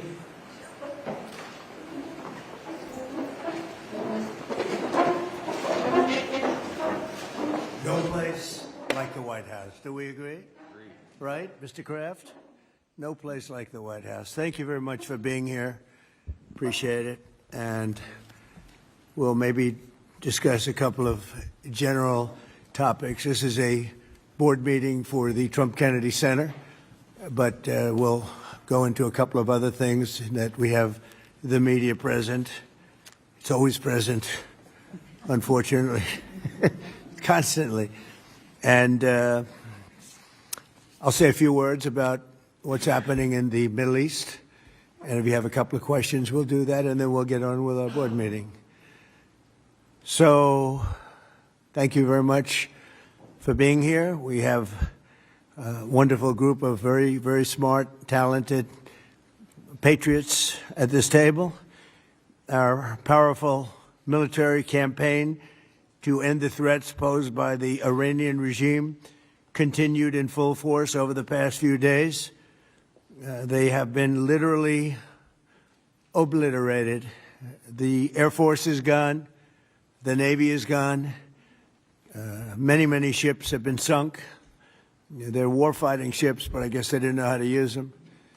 And anti-aircraft is decimated, their radar is gone, and their leaders are gone. Other than that, they're doing quite well. They've been a terror for 47 years, and now I guess the world, through the United States, with the help of Israel, is doing what should have been done many years ago. Should have been done many years ago. Since the beginning of the conflict, we've... Can I just say something? Again, he's giving props to Israel because Israel has been our proxy. Remember how Joe Biden wanted to go to war with Russia and he used Ukraine as a proxy, right? This is a normal thing that happens. So I want you to listen carefully to what he says, because unfortunately, everyone has outsourced their thinking to people that think they know what they're talking about. And for those that haven't heard, the summary of the 3 articles that I put, where you can read at your own leisure, and they're all cited and sourced, by the way, right? Where I have first person information, I say. Now you'll hear that he's telling you what I've told you without telling you the details of what I've told you. So when I hear people saying, oh, we're at the behest of Israel. No, bitches, it's the other way around. They ask us how high we want them to jump. Okay? So let's continue. Struck more than 7,000 targets across Iran, and these have been mostly commercial and military targets. We've achieved a 90% reduction in their ballistic missile launches and a 95% reduction in drone attacks. The missiles are trickling in now at very low levels because they don't have too many missiles left. We've also attacked the manufacturing plants, where the places where they manufacture the missiles and the drones, and that's going on today. We just hit 3 of them today, and it's getting very hard for them to manufacture. More than 100 Iranian naval vessels have been sunk or destroyed over the last week and a half. That has to be some kind of a record. Additional strikes continue to launch from all directions every single hour.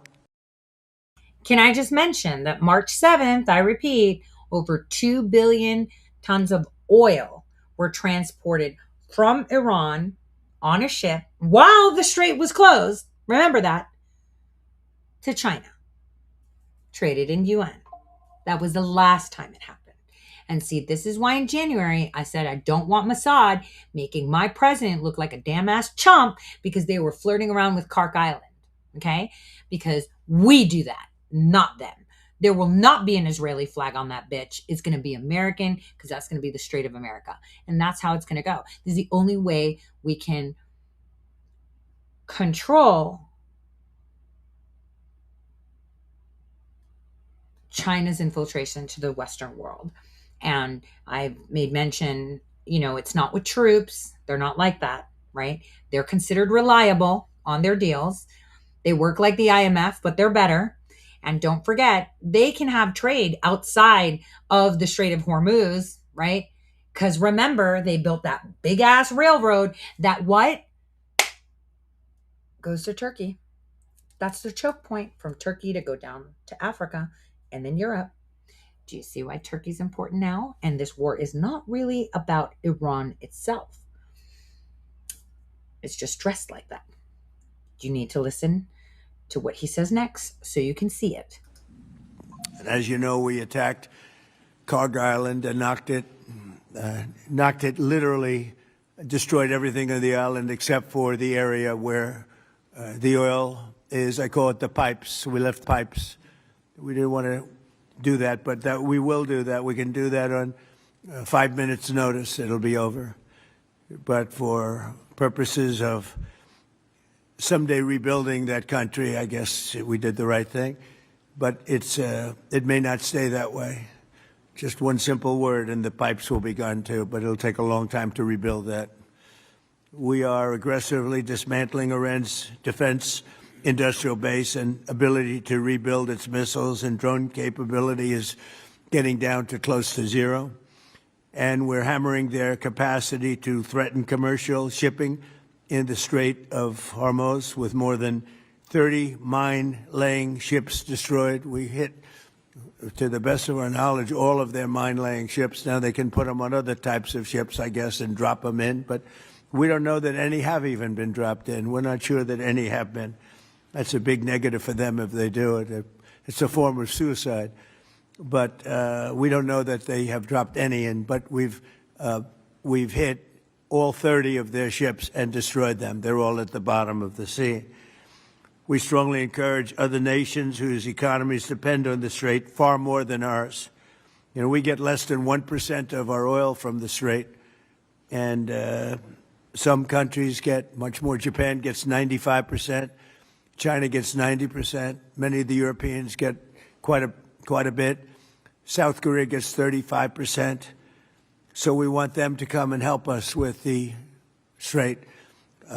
We have it in very good shape. The countries. You heard that, right? He said, hey, Japan, you get 85% of your shit from there. Hey, China, you get 90% of your shit from there. Hey, Korea, you get 35% of your shit right there. Come and help us at the Strait and escort boats so they're safe. Remember? Perfect. Genius. Strategically elegant. I see Melania's brushstrokes on that because it's extremely an elegant. Ooh, I couldn't have done it better myself. Mwah. Let's see what else he tells you. I said, we've already taken care of Iran, but now because of the fact that literally a single terrorist can put something in the water or shoot something or shoot a missile, a small missile, and it's fairly close range because it is a tight area. and which is one of the reasons they've always used that as a weapon. Iran has always used that as an economic weapon, and it's not going to be able to be used very long. Numerous countries have told me they're on the way. Some are very enthusiastic about it, and some aren't. Some are countries that we've helped for many, many years. We've protected them from horrible outside sources, and they weren't that enthusiastic. And the level of enthusiasm matters to me. We have some countries where we have 45,000 soldiers, great soldiers, protecting them from harm's way. And we have done a great job. And when we want to know, do you have any minesweepers? Well, would rather not get involved, sir. I said, for 40 years we're protecting you, and you don't want to get involved in something that is very minor. Very few shots going to be taken because they don't have many shots left. But they said, would rather not get involved.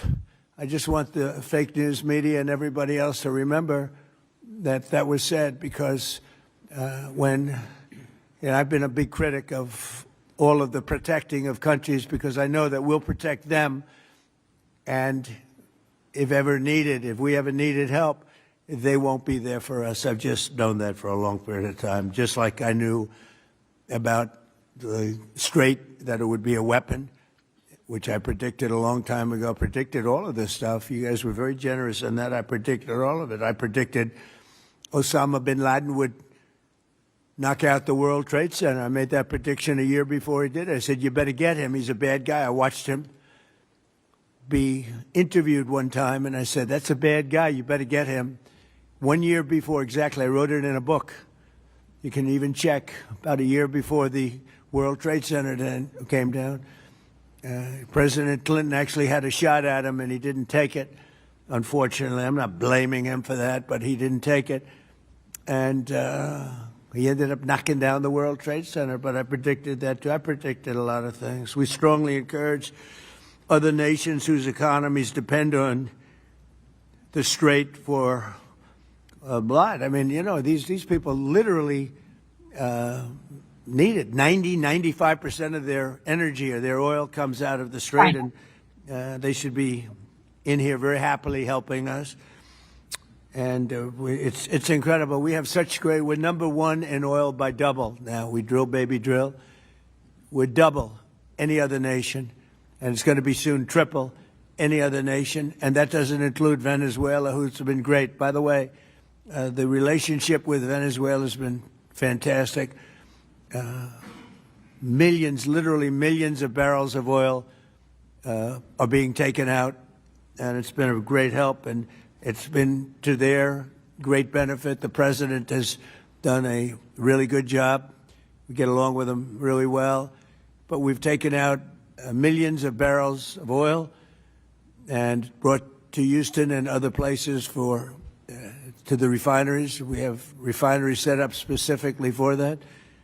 And it's been a great relationship, and more and more is happening. It's a tremendous oil source, and we're stepping it up very rapidly. The big companies are going in, and they will actually numbers in a pretty short period of time, numbers that they've never been able to do. We'll be doing. There's a lot of oil under that land. We strongly encourage the other nations to get involved with us and get involved quickly and with great enthusiasm. I have that from a number of them, and I'd like to say their names, but frankly, I don't know if they would want me to or not, because maybe they don't want to be targeted. But I say, wouldn't matter if you're targeted or not, because this is a paper tiger that we're dealing with now. It wasn't a paper tiger 2 weeks ago. It's a paper tiger now. So now we're going to get down to the reason. We'll take a couple of questions in a moment, but we're going to get down to the reason we're here today. Actually, this was set up a long time ago. It's the Trump Kennedy Center. Over the past year, we've made incredible strides to restore the true purpose and prestige of this revered institution. Together, we're going to ensure it remains the finest performing arts facility of its kind anywhere in the world. And I don't know that it ever really reached that stage, but it will over a period of time. We're rebuilding it. It's in very, very bad condition. All right, so let me change out. We have some other stuff that I can show you, but you know what's interesting? As you can see, he said everything I told you without telling you the details of what I've told you, because he can't, right? Because that's not diplomatic. And as if you noticed, he kept saying those that have 90 to 95% of oil, that's only China, right? Japan's like 80 to 86%, depending on, I guess, consumption and alternate energies being introduced, blah, blah, blah. So he's pretty much calling China out like, hey, you're supposed to be helping everybody. This is like a really big problem. I knew the Strait is a choke point. I knew it was a weapon. Oh, I knew about Osama. Remember, the biggest cue that you know when someone's going to be acided is when their names change. Like John Owen Brennan was known as Owen at times. Osama was actually Usama. Go back and look at all that paperwork about Osama bin Laden. At some point in the 90s, they changed it from Usama to Osama. That was after he went through CIA training because he was ours. So I digress. So that's the funniest thing ever. The president is telling you everything you need to know. I've said this for years. Don't even listen to me. I mean, at the end of the day, I'm just repeating whatever the president says, but I say it explicitly because nobody owns me, right? And I'm very good at predicting things too. It's almost like he's surrounded by time travelers. You know, quantum predictive analytics maybe, or actual time travelers, or these crazy orbs. Which one is it? Let's take a short break. I want to play some music. Let's see. I'm kind of feeling that. Let's do that. Let's do that. Because we caught them all. Why not? Let's take a short break.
That was a nice break. And like someone said, you should watch these videos that are compiled with music. They have a lot to tell you. A lot to tell you. Why is Facebook showing? I don't even have Facebook on. That's weird.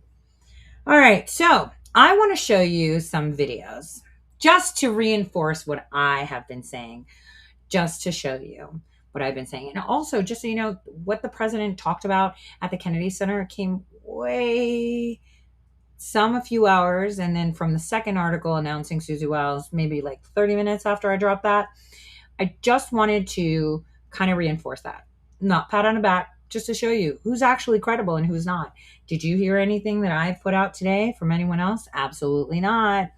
So this is what you need to pay attention to. Not even me, just your president. Just him. That's all you have to listen to. And you'll know everything you need to know because we already have everything we need. And we've already won. You just don't know it yet. So let me share. Let's see. Let's go with this one first. Now you need to listen to this video report and see exactly what is happening that you're not being told. So, and the role of Turkey that is such a great ally, right? Super ally. Let's add this. Let's go. Whoop. Oh, I can't edit it like that. Okay. Here we go. Alrighty then. Here we go. Middle Eastern city. It's the sound of air raid sirens wailing over the Turkish countryside, the kind of sound that hasn't been heard there in decades. We are now on day 14 of this conflict, and if you thought you understood the playbook, I need you to throw it out the window, because what just happened in the last 24 hours is the geopolitical equivalent of an earthquake. We have some breaking news coming in. Sirens were heard early on Friday at Turkey's Incirlik Air Base, a key NATO facility where U.S. troops are stationed near the southeastern city of Adana. Sirens blared in the early hours of Friday morning at Turkey's Incirlik Air Base, a critical NATO installation. Early this morning, air raid sirens shattered the quiet near Incirlik Air Base in southern Turkey. We are getting reports that are still sending shockwaves through intelligence agencies from Ankara to Washington. For the first time since this war began, Iran has just crossed what many consider the final red line. They have directly targeted a NATO installation on Turkish soil. And not just any installation, the Incirlik Air Base. Now, for the average viewer, that might sound like just another military installation. But I need you to understand the gravity of this. Incirlik is one of the most sensitive and strategically critical pieces of real estate in the entire NATO alliance. Buried inside hardened aircraft shelters at that base, under lock and key and guarded by U.S. Air Force personnel, are an estimated 50 U.S. nuclear bombs. We're talking B-61 thermonuclear gravity bombs. Iran just launched ballistic missiles at a facility storing American nuclear weapons inside a NATO member state. Let that sink in, guys, for a moment. The first week of this war, Iran was hitting Israeli military bases and air defenses. Standard fare. The second week, they closed the Strait of Hormuz, stranding over 1,000 ships, including 200 oil tankers, and started hitting civilian vessels with drones. That was the escalation. But day 13? This is a different war entirely. This is a direct challenge to the military architecture of the United States and Europe. While the corporate media is quibbling over whether a viral video actually shows the strike or old footage from Aleppo, the reality on the ground is terrifying. NATO air defenses did intercept missiles, multiple times now. But the fact that Iran is willing to test those defenses, to send projectiles screaming toward a base that houses American nukes, tells you that Tehran has decided that the old rules of engagement no longer apply.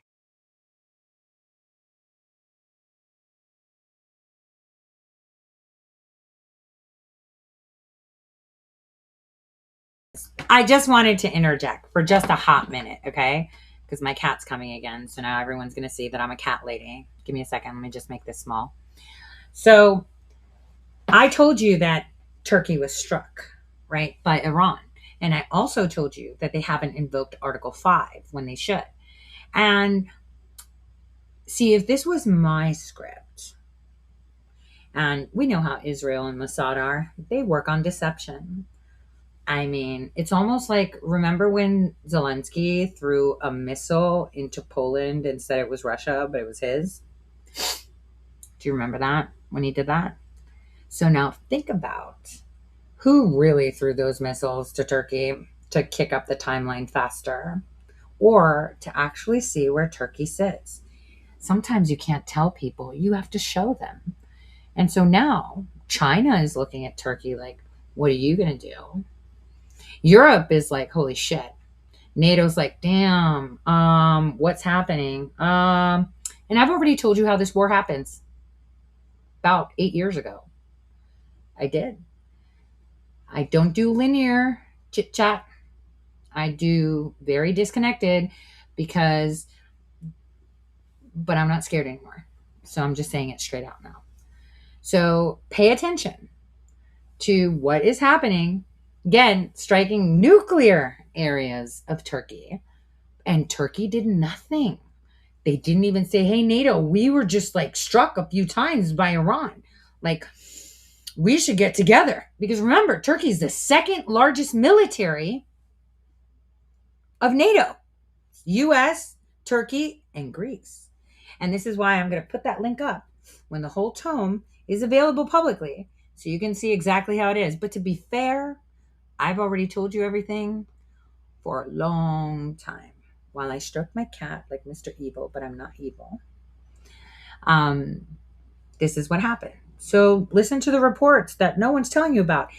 Find me someone in the news that's pro-America that told you about all this. I guarantee you're not going to find them. Because most of them don't even know what the fuck they're talking about. Here we go. And before we dive into the hypocrisy of the Western reaction, the frantic diplomacy, and what this means for the potential invocation of Article 5, I have to ask you to do something. We are one of the few outlets actually connecting the dots here, actually telling you the truth about who is aggressing whom in this theater. If you believe in honest journalism that doesn't just parrot Pentagon press releases, please take a second to hit that like button, share this video far and wide, and subscribe to the channel. Your support is the only thing keeping this kind of independent analysis alive. Now let's talk about what the Pentagon and NATO don't want you to fully grasp. The narrative being spun in Washington is one of unprovoked Iranian aggression. But that is a lie so brazen that it deserves to be called out right at the top. Why does Iran have missiles pointed at Incirlik? Because Incirlik is the primary staging ground for the very American and Israeli aircraft that have been bombing Iran relentlessly for the past 2 weeks.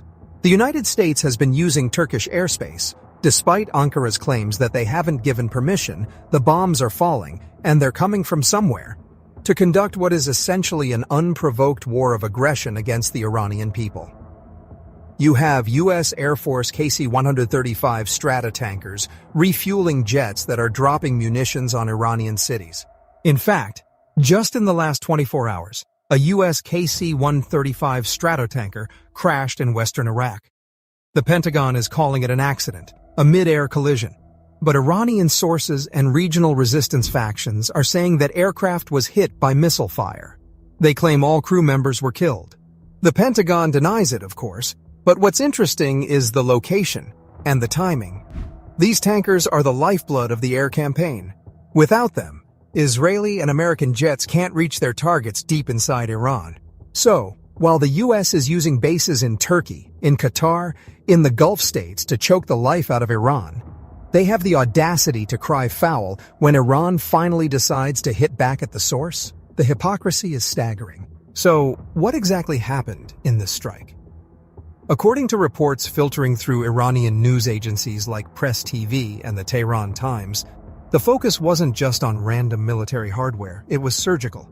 It was intelligence-driven. The drones and missiles that got through, and make no mistake, some did get through the much-vaunted NATO air defenses, went straight for the weapons storage areas. We're talking about the facilities that house those 50 U.S. B-61 nuclear bombs.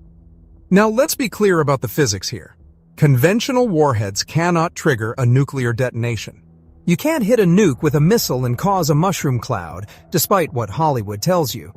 These weapons are stored in vaults called WS3, protected by permissive action link codes. But the message here isn't about physics, it's about psychology. Iran just sent a message to every NATO capital. Your nuclear umbrella is not an umbrella, it is a target. They are telling the alliance that parking nukes on Turkey's southern flank, 300 miles from the Iranian border, doesn't deter Iran. It just puts those warheads in the danger zone. And you have to ask yourself, why does NATO store nuclear weapons in Turkey? It's part of a Cold War-era nuclear sharing agreement designed to deter the Soviets. Today, it's aimed at deterring Iran. But as we're seeing, it's actually acting as a massive target painted on Turkish soil. Now, the reaction from Ankara has been fascinating to watch, and if you're looking for a deep state actor who is playing 4D chess, look no further than Turkish Foreign Minister Hakan Fidan. This is a man with a history deeper than the Mariana Trench. Fidan used to be the head of the MIT, Turkey's national intelligence organization. He is known in diplomatic circles as being extremely close to the Iranians. So much so that Israeli officials have reportedly called him Tehran's man in Ankara. All right, so now I'm going to spill a little bit of tea. Who's ready for some tea? Grab your cigarettes, coffee, whatever your vice may be. Let's talk tea right here. Remember earlier, and in my article, where I mentioned that President Trump needs this base, right? Because we have all our strike capabilities coming out of there. Now, this guy over here, right? He has also trained with Mossad at some point, right? Now, what if I was Erdogan and I could see it coming and I know how this is going to end? Not very good. The Muslim Brotherhood has been declared a terrorist organization by many nations. I am the head of the Muslim Brotherhood because I'm Erdogan, right? Iran was the blind spot, as I've said, for many years. And I am making myself useful and positioning myself to make a lot of money while this shit is going on. But I also don't want the Americans to be there. And I want to consider the location of where they're putting their shit kind of under threat. So the only way to deter that threat is by invoking Article 5, but I'm not going to do that. So instead, I'm going to say, hey, on that day, you can start shooting missiles and our shit's going to be fine. I'll make sure my workers are disposable, that are there. And I'll make sure that your message gets across, and I will pretend to, aid. But the actual aid would be them declaring an Article 5. So there's two situations here. One, it's highly coordinated to get Erdogan in the trap by saying, I don't know, we shot them and said it was Iran. Or it could be this guy over here negotiating with the IRGC of when to send the missiles to deter them from taking their planes there and using it as a ground to go.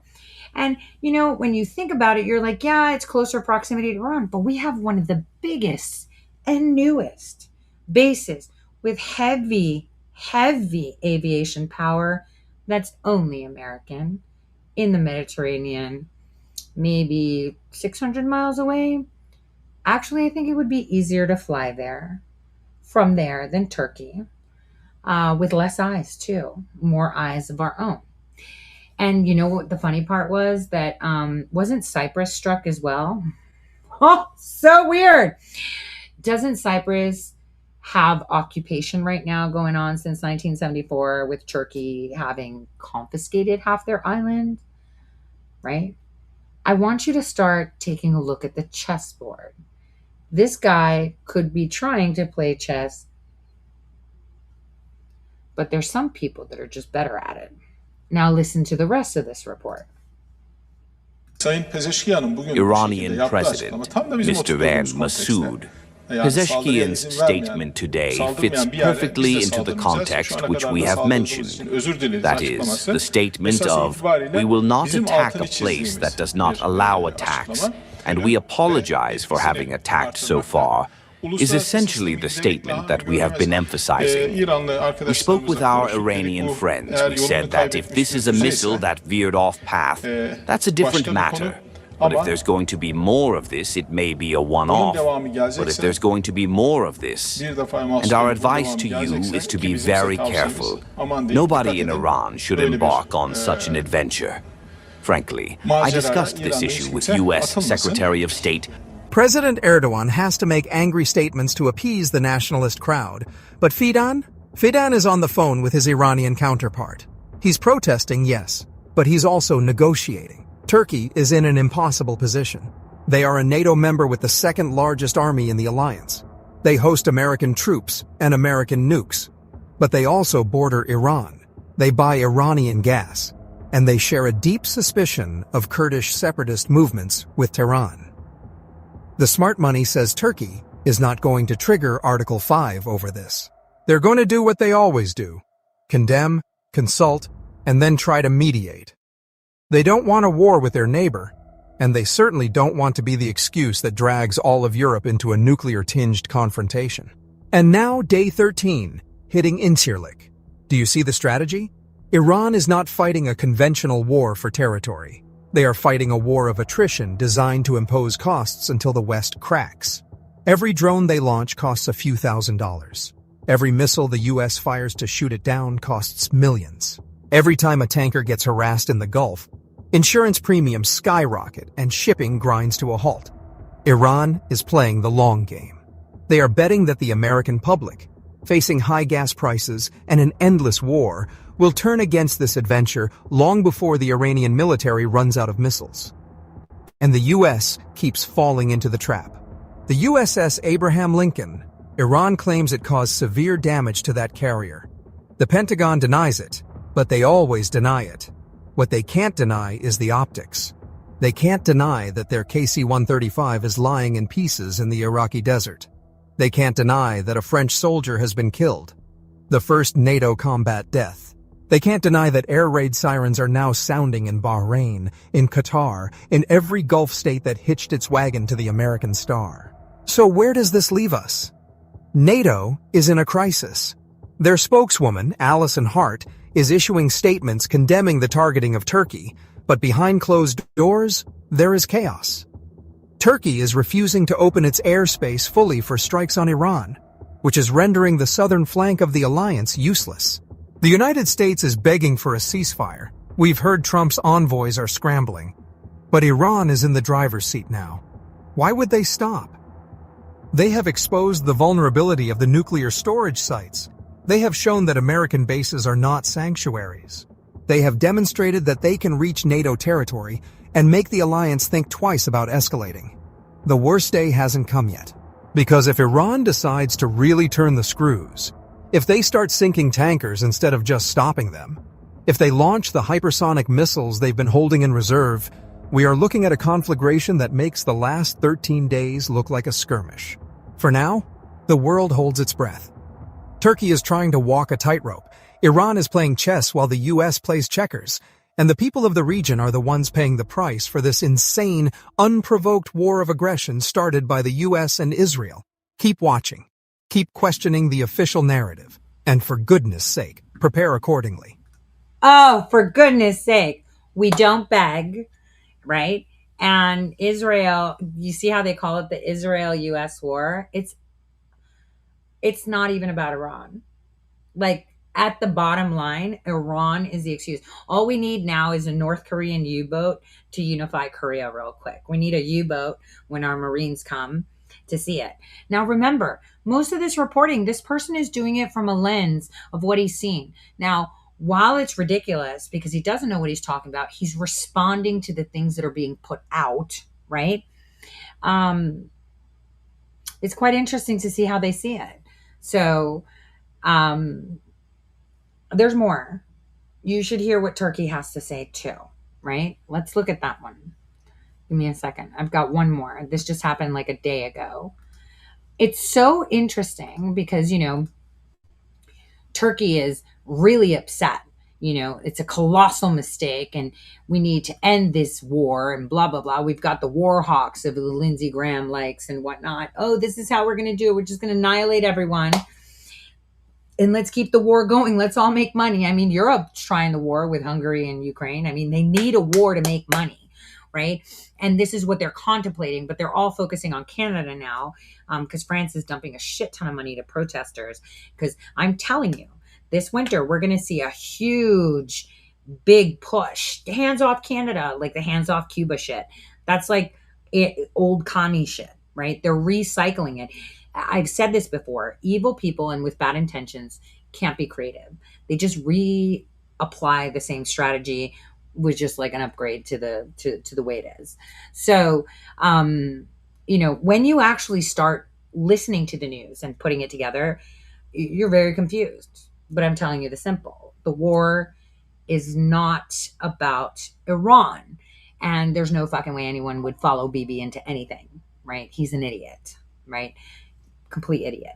And I'm glad that President Trump did not allow Mossad to convince otherwise that, oh no, maybe we should, because, they're working for us. It's not the other way around. Okay. They want it biblical because this is how they get people charged. This is why you have losers like Ted Cruz pushing that shit. I want you to understand that. Why would God create wars? He would not do that. My God's so awesome. He would never do that. So you got to think, what's the end here? Maybe listening to what Turkey has to say about the United States and the war will help you understand that more. Let's do that. Let me put that on here. Okay. Make myself tiny and scarce. Let's see. There we go. Now let's listen to what they said. We've been discussing with everybody, to be honest. But this time, conditions are different because the countries that we are mostly cooperating in the region now under fire, under attack. So it is really putting them in a different position now, especially Qataris, Saudis, Emiratis. They are under attack, and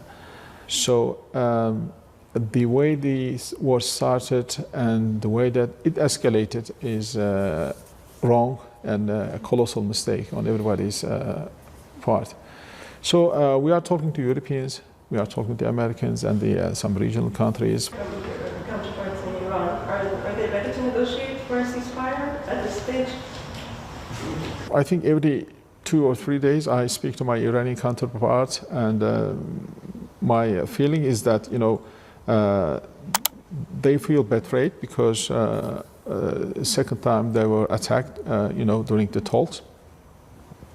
And so I think there is no reason for them now to openly mention about the discussions. But my guess is, I think they are open to any sensible back channel diplomacy.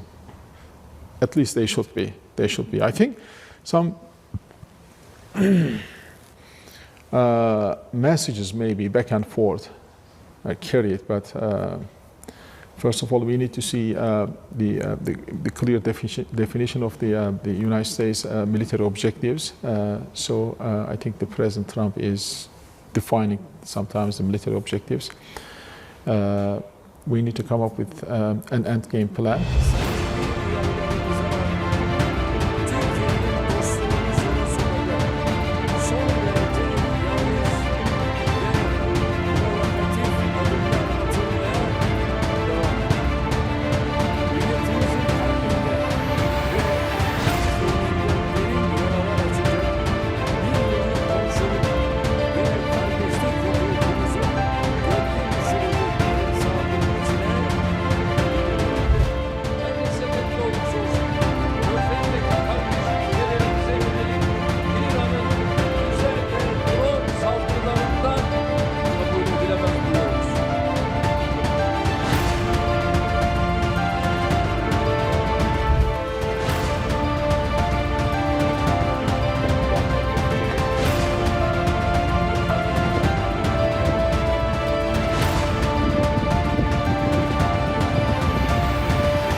Well, as you know, I mean, as our president has made it very clear, you know, Turkey is a very capable country, but in this case, we don't want to be dragged into the war. I mean, because we shouldn't be provoked. We shouldn't be dragged into war. Our position is a defensive posture now. The NATO units are very much effective at this moment in intercepting missiles. So our primary objective is not to get into this war. So what happened? Why did those negotiations not take place? And I said, look, the Americans and the Iranians can discuss fully the nuclear issue, and we as regional countries can come together actually discuss the other two with Iran. And in our belief, because you know, as much as Iran has some problem with the United States on nuclear file, there is also some ongoing trust issues in the region. Well, if you look at the Israelis are after the worst case scenario because they don't pay the price. The region pays the price, the Americans pay the price, the Europeans pay the price. They are very well off all the time. You know, this is how they built the system around the world. So the Israelis really don't care about. They want to see the Iran as a country, a nation, gone. And they are making it very clear. They are very much revengeful. And so there is no way to bring them to their senses. No, it's not possible. But the rest of the international community, I think, can work together to really address the existing problems, including the security of Israel in the region. Because Netanyahu cannot bring security to the Israelis. He can only bring war to the Israelis. Well, that is the question that we don't know the true answer. And what we know that he is alive and functioning, and I think he is partly injured as a result of the attack. But he is functioning. For being with us at this very crucial point in the region, which I'm sure that Turkey will have a role to play. I think the process of electing a new leader and the medical conditions of the new leader, I think created a gap. I think that gap has been filled by the High Command of the Revolutionary Guards. Now they are charging the war and leading the action.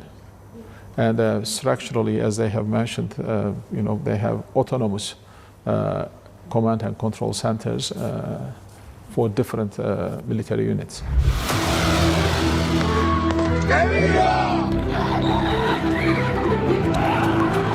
In a world flooded with noise, Hook Global delivers clarity. Your video-first destination for US coverage, breaking news. A short time ago, the United States military began major combat operations in Iran. Global development and the stories shaping power, politics, and geopolitics. Fast, focused, fact-driven. Did you read those new files? No. From Donald Trump shakeups. The tariffs will be not a full reciprocal. And Capitol Hill showdowns. Don't you ever accuse me of a crime. I believe you just lied under oath. Yes, Mr. President, quake in your boots because I will tell you the truth. You will be impeached. To global warfare. Operation Sindoor आतंक के खिलाफ भारत की नीति है.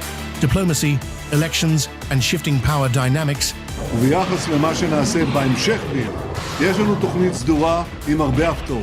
לערער את המשטר, לאפשר שינוי. Hook Global brings you sharp coverage, deep dive explainers, and expert-backed analysis 24/7.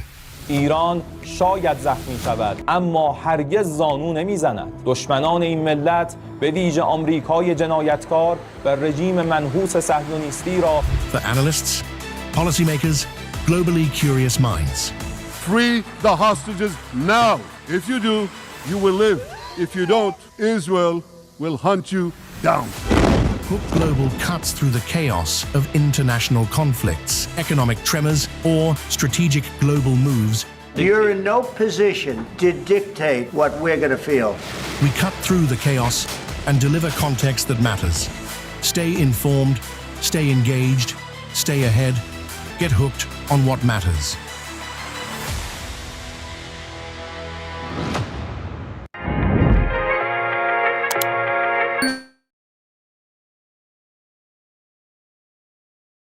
I'm sorry, I can't take them seriously when they have rhetoric like that. I'm sorry, I just can't.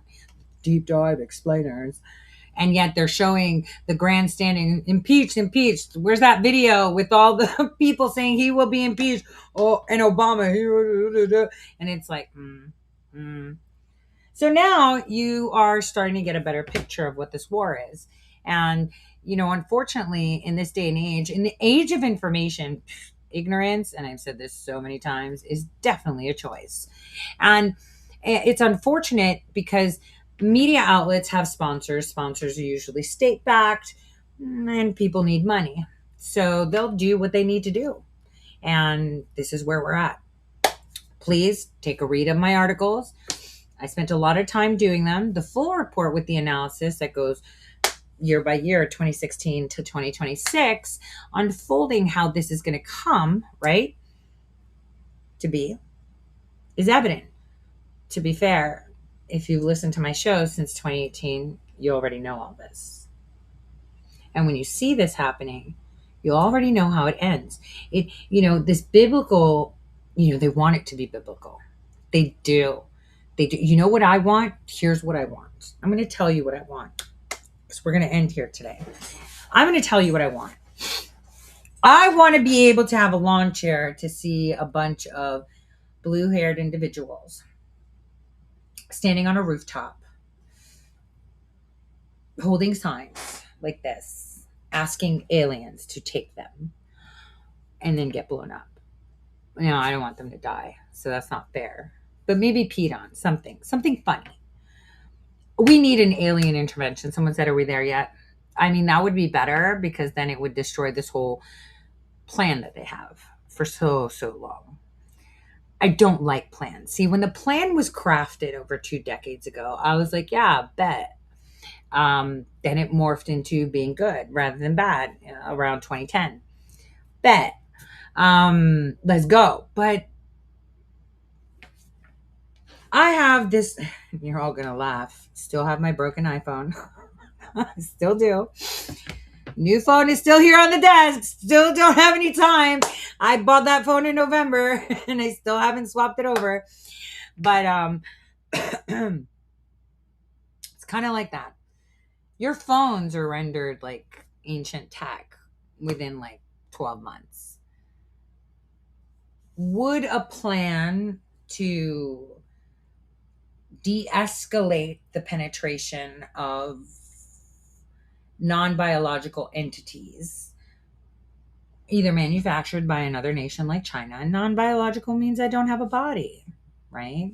I don't have a biology, which would mean I would be technology.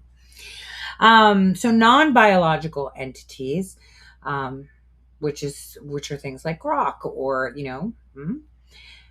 I hope you're picking up what I'm putting down. So how do I want to say this? Let's see. Gotta pick the words right. Because I could also I can't get in trouble. Nobody fucking owns me. No one cuts me checks. You know who cuts me a check? Subscribestar does. That's my ADP. That is literally my ADP. People that subscribe to me, that's my payroll. Okay? I don't have a lot because I've been censored. The only time that I was actually making money, and it helped me with paying my divorce for as long as it did run, was Twitch. But they banned me. New York Times made sure to ban me. So they hacked it. And then a month later, instead of focusing on these people making millions of dollars, the New York Times was concerned that I only had 25,000 followers, but I was 809th in the world out of billions of accounts being watched. And so I should be stopped. I think I am one of the most banned people. So anyway, since no one pays me, I could probably say it the way I want to say it. I'm trying to think how I can verbiate it. We have a lot of effigies being burnt in Muslim nations of Baal with the little symbol there. And it's not because they hate Jews. Well, they do, right? But it's not because of that. It's because that's the way Baal is. I mean, people should do their homework and see the derivation of that entity and why it has that symbol and why there's so much animosity. I could piss a lot of people off by saying it, so I won't.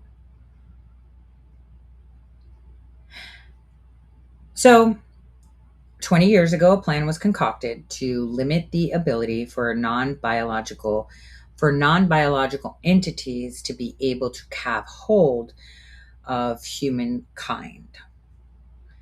And Elon Musk talks about it all the time. People do, but they use the wrong words.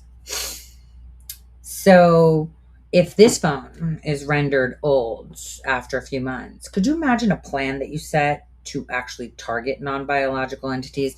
What a dinosaur move it is. It's kind of like the operations that I saw being conducted. Like people were like, this person's the best at psychological, like General Flynn, great psychological operational stuff. But during that time with those methods change. And if people can't adapt and can't learn, they're like dinosaurs, right? Dinosaurs.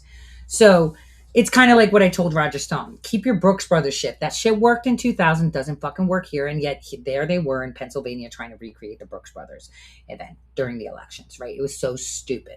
It's like, you're a fucking dinosaur, dude. That shit worked then. It's like 2000 is calling for that shit. Well, right now, the only comment that I would have to say to my nation's agencies is it's 2026. What we thought would be applicable in 2006 and even in 2016 is no longer applicable. We need to adapt and stop the dinosaur mentalities. They will stay on the script. We need to pivot. We got to be improv. It's like comedy improv, because it is kind of comical. And let's just drop the whole biblical thing, because it's not. I think the whole aliens or maybe beam me up, Scotty, time travelers would be a lot more. It would have more efficacy.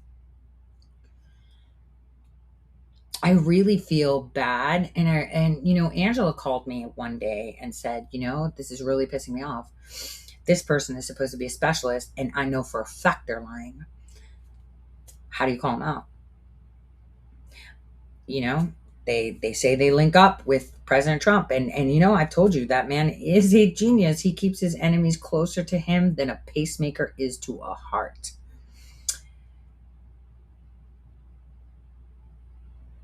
This will be more clear in the next 2 weeks with the moves that are going to be made. And when I was talking in January, you know, the Iranians were doing what they needed to do to reduce their losses. When you heard on the news clip, the first one that I played, that thousands of boats were stranded in the strait, blah, blah, blah. It was during that time that they were all stranded that the Chinese boat left with 2 million tons, 2 million barrels, whatever, of oil and sailed freely down there. You also heard in the news clip how President Trump, well, where President Trump was talking, where he didn't even say China, but he said, hey, those of you that get a lot of oil from there, you should come down and help. But yet people are like, he's begging for help. He doesn't need to beg for shit. For shit. And if you think for one hot minute that the nukes that Israel has, because they got over 100, right? The nukes we store in Turkey, that we can't remote detonate shit and fucking poison pill that shit, you got your shit twisted. All right. We don't just park shit. Okay. Don't get your stuff twisted. We don't just park. I just say release the Chinooks and let's go. But that's not going to happen. We're going to have Putin come in. Read my articles. It'll make sense.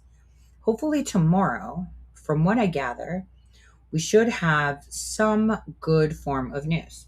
I mean, it's St. Patty's Day. Why not? Luck of the Irish. Or like my niece, who's an immigrant here, says Irish, who is planning to skip school tomorrow. She's getting a day off. So I'm going to call and say she's not coming. I don't care if it's unexcused. The Irish luck. Let's leave it at that. Now, I'm going to play again this song, but I want you to take a look at the words of it, and I'm going to find it because I can't find anything today on my computer. I'm not very good at this today. Oh, wait. Hold on. Let's see what I dream of. Let's go.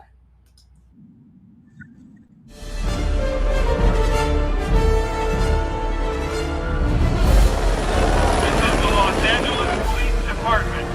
Please vacate the premises immediately for your own safety. Please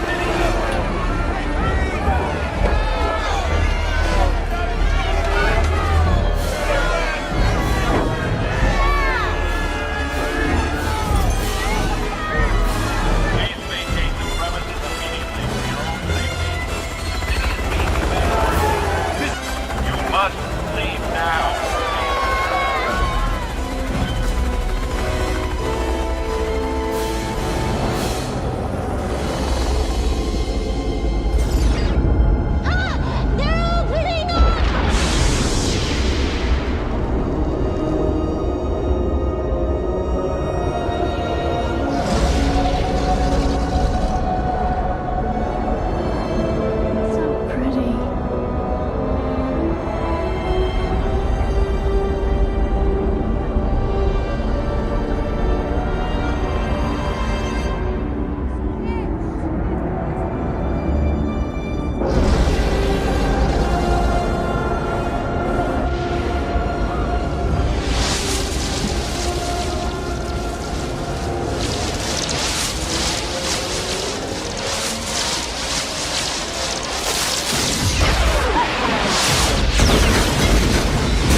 So I want you to pay attention to something. I rewinded it because in that clip where I said I would love to see that like Avalon chair moment where they're like, take me away, and I don't know, like aliens pee on them or something.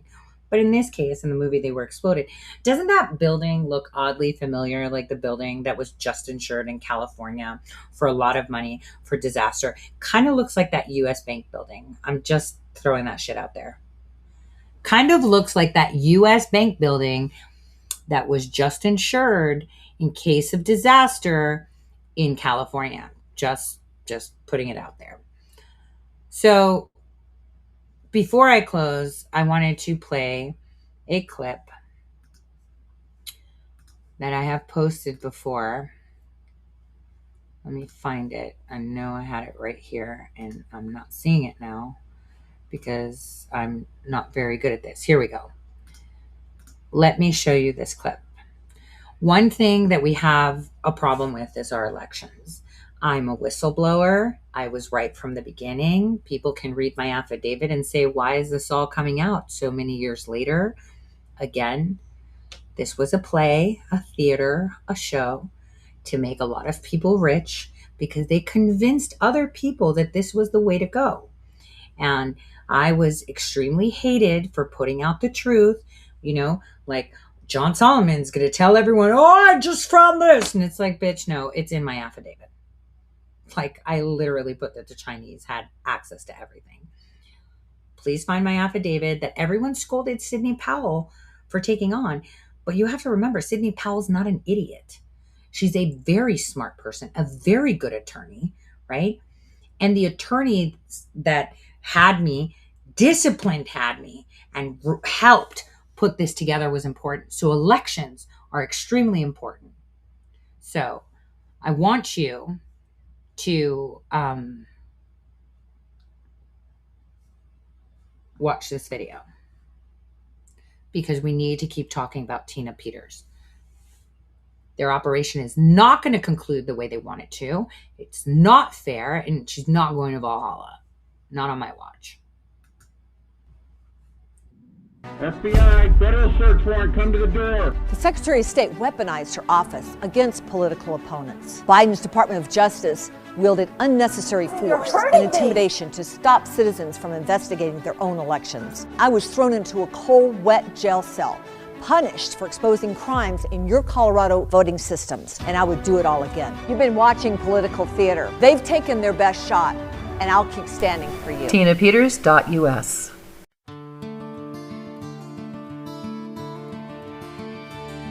In Colorado's twisted halls, radical left holds sway. A.G. Wiser ignores violence every day. Rape and murder on free criminals unchained. While Tina Peters rots freedom restrained. Gold Star mom at 69, son fell for the flag. Exposed election fraud, now they drag her down. Jet to El Salvador, free MS-13's crew. Terror, risky chances, Tina's dreams undo. Grandma brave, preserving records bright. Her boy gave life for freedom's fight. Colorado's grip holds his patriot tight. Health fades in dark, appeals sing light. Free Tina Peters now, justice bells resound. Gold Star mom in chains, unholy ground. Break bars of inequality, guilty roam free. Truth's warrior, set liberty free. Free Tina now. End cruel game, exposing deceit. No more shame. Free Tina Peters, let her fly. Injustice crumbles under sky.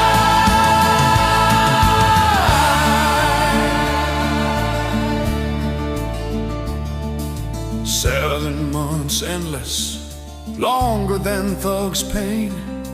Killers get slaps, Tina bears chain. Votes manipulated, secrets bare. Fraud and grafts hanging in air. Voice from walls, X feet strong. Fighting traitors where righteous belong. Trump sees outrage, calls hostage loud, directs DOJ to lift from crowd. Free Tina now. Cuts through lies, left persecution in disguise, covering 2020 misdeeds core. Violent storms knock freedom's door, endurance tested, spirits rings bell. Imbalance screams, innocent pay price. Violent free, hero sacrifice. Biotel's tale, seals fall. Felonies for exposing cause. Appeals mount, immunity law. Colorado waken and nightmares claw. Radical veils from stolen votes, theft, persecution's talons, justice bereft. Truth shatters silence, appeals trailblaze. Pray swift release, victory raise.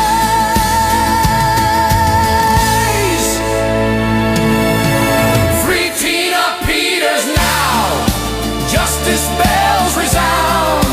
Gold Star mom in chains, unholy ground. Break bars of inequality,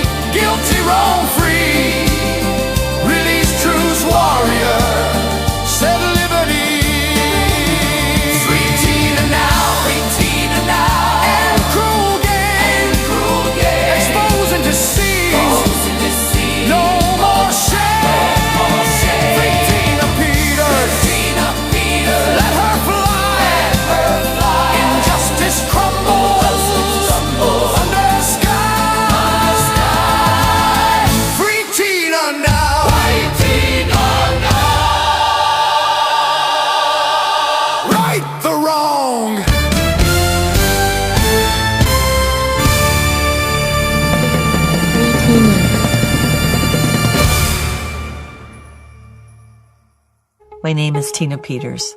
According to the media, I'm a Trump-supporting election fraud conspiracy theorist, guilty of perpetuating the big lie. You may have gone to bed thinking this election was headed one way, and then you woke up and you saw things were different, and maybe... In full transparency, I did support Donald Trump in 2020 because I sincerely believed the alternative would be harmful to the future of our nation.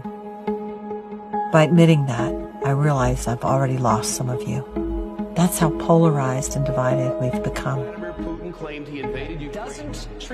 Politicians and the media have done a good job in wiring our minds to distrust anyone who thinks differently. The biggest terror threat in this country comes from radicals on the far right. It's not just the far left wackos. It's always been a game of divide and conquer.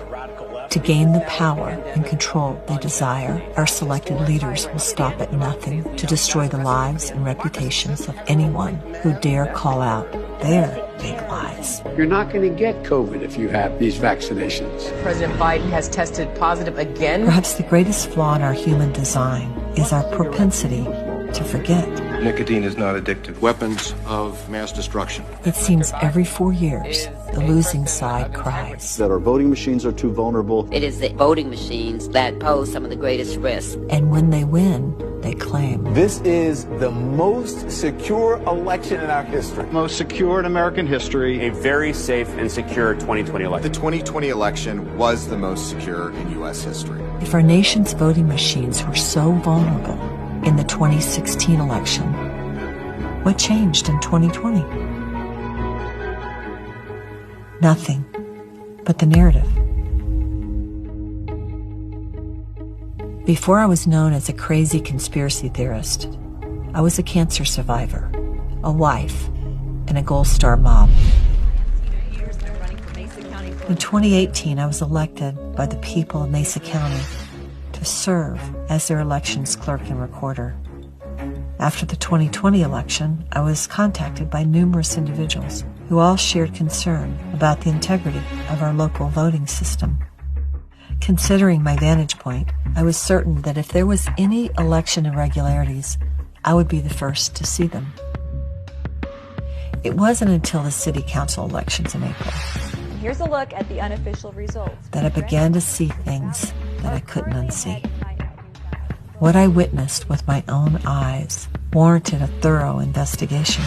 Former Mesa County Clerk Tina Peters sentenced to 9 years of incarceration. Former Mesa County Clerk and Recorder is demanding her release from jail as she challenges her election interference convictions.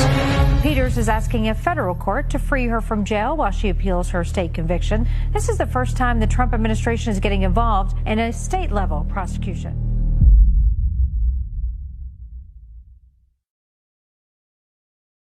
So as you guys know, one habit that I do have is putting most of my juicy remarks at the end of my shows.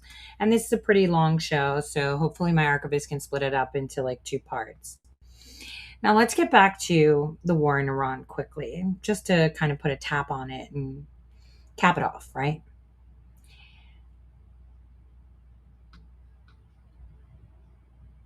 I want to slow down on something that we talked about today, and I think most people are completely misreading. And I mean everyone, left, right, mainstream, alternative. Everyone's getting this completely wrong because they're reading the surface instead of the depth, right? Iran, they say, fired missiles into Turkish territory 3 times. 3 separate incidents, not 1, 3. An Iranian ballistic missile landed in, what was that place called? Doryotol in the Hatay province. The other one was intercepted over Gaziantep.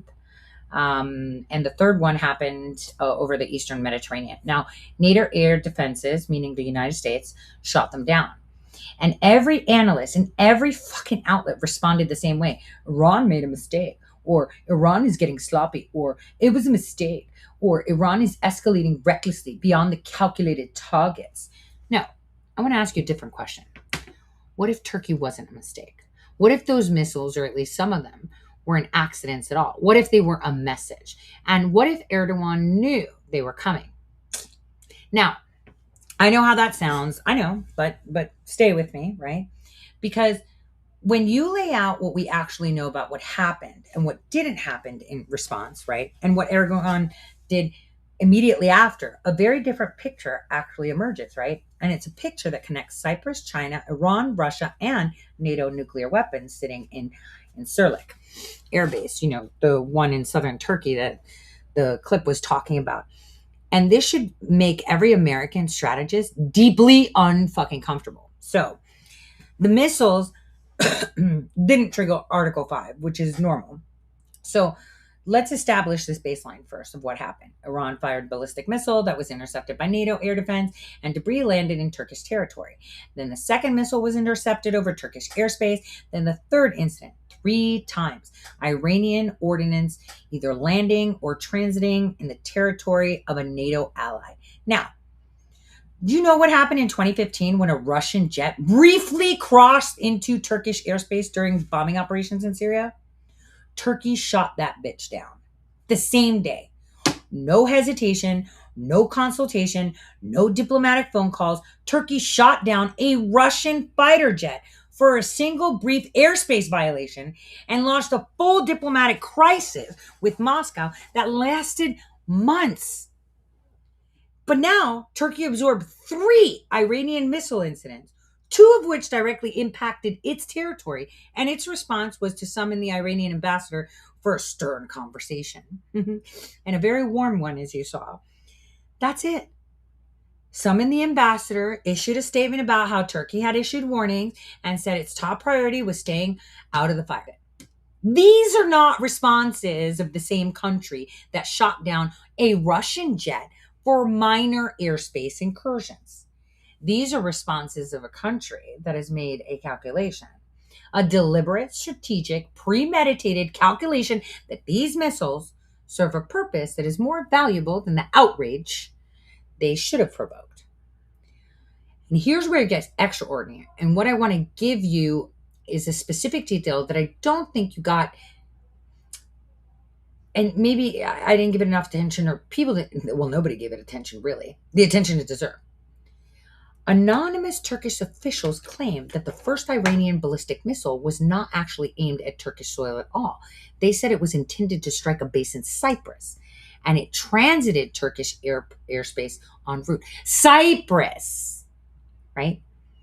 Let that sit for a moment. The missile was allegedly headed for Cyprus, specifically the British Royal Air Force at Akrotiri Base. That's where they've actually staged Western military operations. And well, there's more to that, actually. The IRGC general had specifically declared that the Royal Air Force Akrotiri was in the frame, warning they would launch missiles at Cyprus with such intensity that the Americans would be forced to leave the island. So Iran was actively trying to knock Western military forces off Cyprus, and a missile heading towards Cyprus transits Turkish airspace. And Turkey's response is to summon an ambassador. Now, what Erdogan does next, right, is funny, because after the missile incidents, Erdogan deployed 6 Turkish F-16 fighter jets to northern Cyprus, the occupied Turkish territory. Because, in 1974, they invaded Cyprus and no one did anything. 1974, they've invaded half the island, right? So it's the first time that Turkey has actually deployed fighter jets to Cyprus in decades. So hear that again. Iran is striking Cyprus. Turkey responds to Iranian missiles landing in its territory by deploying military assets to its illegally occupied zone in Cyprus. Not to Hatay province, where the missile actually landed, to Cyprus. You should say, why? So let me give you a brief background that most of you probably know, but it's essential for understanding why Cyprus is the fulcrum of this entire situation. Turkey invaded Cyprus in 1974. It occupied the northern third of the island ever since it did. And it's in violation of international law, UN resolutions, and every diplomatic framework that has been applied to the situation for over 50 years. And the Republic of Cyprus, the internationally recognized government, controls the southern portion of the island. The self-declared Turkish Republic of Northern Cyprus recognized by nobody except Turkey, controls the northern portion under Turkish military protection. I've gone over this, how they take the water and all that over the years. You can go to this website called torsaid.com and search up Cyprus, Turkey, and it'll bring up those shows from years ago. Now, Western military forces, British, American, NATO, they have a significant presence in Cyprus Secretary. And those forces have become increasingly important in the Iran war because Cyprus sits strategically, it's a very critical position actually in the Eastern Med because it's between Turkey, Israel, Lebanon, and the entire theater of these operations. Now, Greece deployed its own F-16s to investigate the Iranian drone activity near Cyprus. Britain sent additional missile-armed helicopters to protect Akrotiri. And the UK deployed F-35 and Typhoon jets to the base when that shit happened. So now you have Greece, Britain, and American forces operating from or near Cyprus, and Turkey deploying fighter jets to the northern occupied portion of the same island. Think about it. If we're all friends and, Turkey's not in the shed, then why is Turkey deploying F-16 to their illegally occupied area, right? To protect itself when the other nations like Greece, America, Britain send their jets and their choppers to protect the area that was hit by Iran. Think about it. See, this is the stuff you don't get from other people, so you're not understanding what's happening, right? So Greece and Turkey on the same island, simultaneously with an active war in the background and Iranian missiles passing through Turkish airspace toward British bases. And Erdogan is using the crisis to do something he's wanted to do for decades. Reassert Turkish military dominance over Cyprus under the cover of a, regional emergency. Cyprus stated its disagreement with Turkey's decision to actually put those F-16s. They were pissed. Ankara didn't give a fuck, as always. And many analysts noted that Turkey was deploying fighter jets to Cyprus, a move it hasn't made for decades, but they framed it as defensive response to Iranian threats, which is bullshit. So the defensive response to Iranian threats, using Iranian missiles as the pretext to advance a 50-year occupation agenda. Talk to you about the Neo-Ottoman many years, but that's the play, and that's what Erdogan is doing.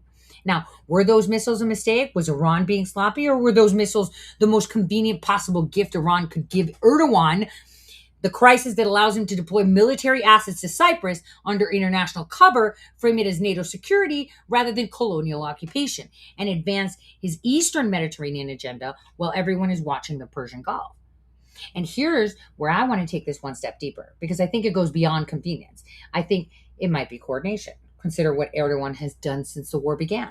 He condemned the U.S. and Israeli strikes on Iran as illegal. He expressed sadness in the assassination of Iran's supreme leader. He sent congratulations to Iran's new hardline supreme leader, who now allegedly the internet says he's gay, which is super weird. He hosted Iran's foreign minister at the 11th hour press conference in Istanbul just before the strikes began, trying to prevent them. He called for an immediate ceasefire alongside Russia and China. His country aligned with Russia and China and Iran in opposing this war. And obviously all your media. And then Iranian missiles land on his territory 3 times, right? And his response each time is essentially, well, we warned them. Here's a diplomatic phone call. Russia, China, and Turkey called together for an immediate end to the war. Together. 3 powers, 1 call, 1 message, 1 unified diplomatic front against the American operation. Russia, China, Turkey, together forever. And that's not a coincidence of views, right? This is a coordination of interests. And the Iranian missiles landing in Turkey, whether intended or accidental, are performing a function within that coordination that benefits every single party in that coalition. So let me break down who gains from the Iranian missiles landing in Turkey without, triggering a meaningful Turkish response. Iran benefits because it demonstrates it can reach NATO territory and NATO does not escalate in response. It breaks the assumption that firing on NATO means automatic Article 5 activation. It normalizes Iranian strikes on Western allies, right, as a political statement rather than, a casus belli, right?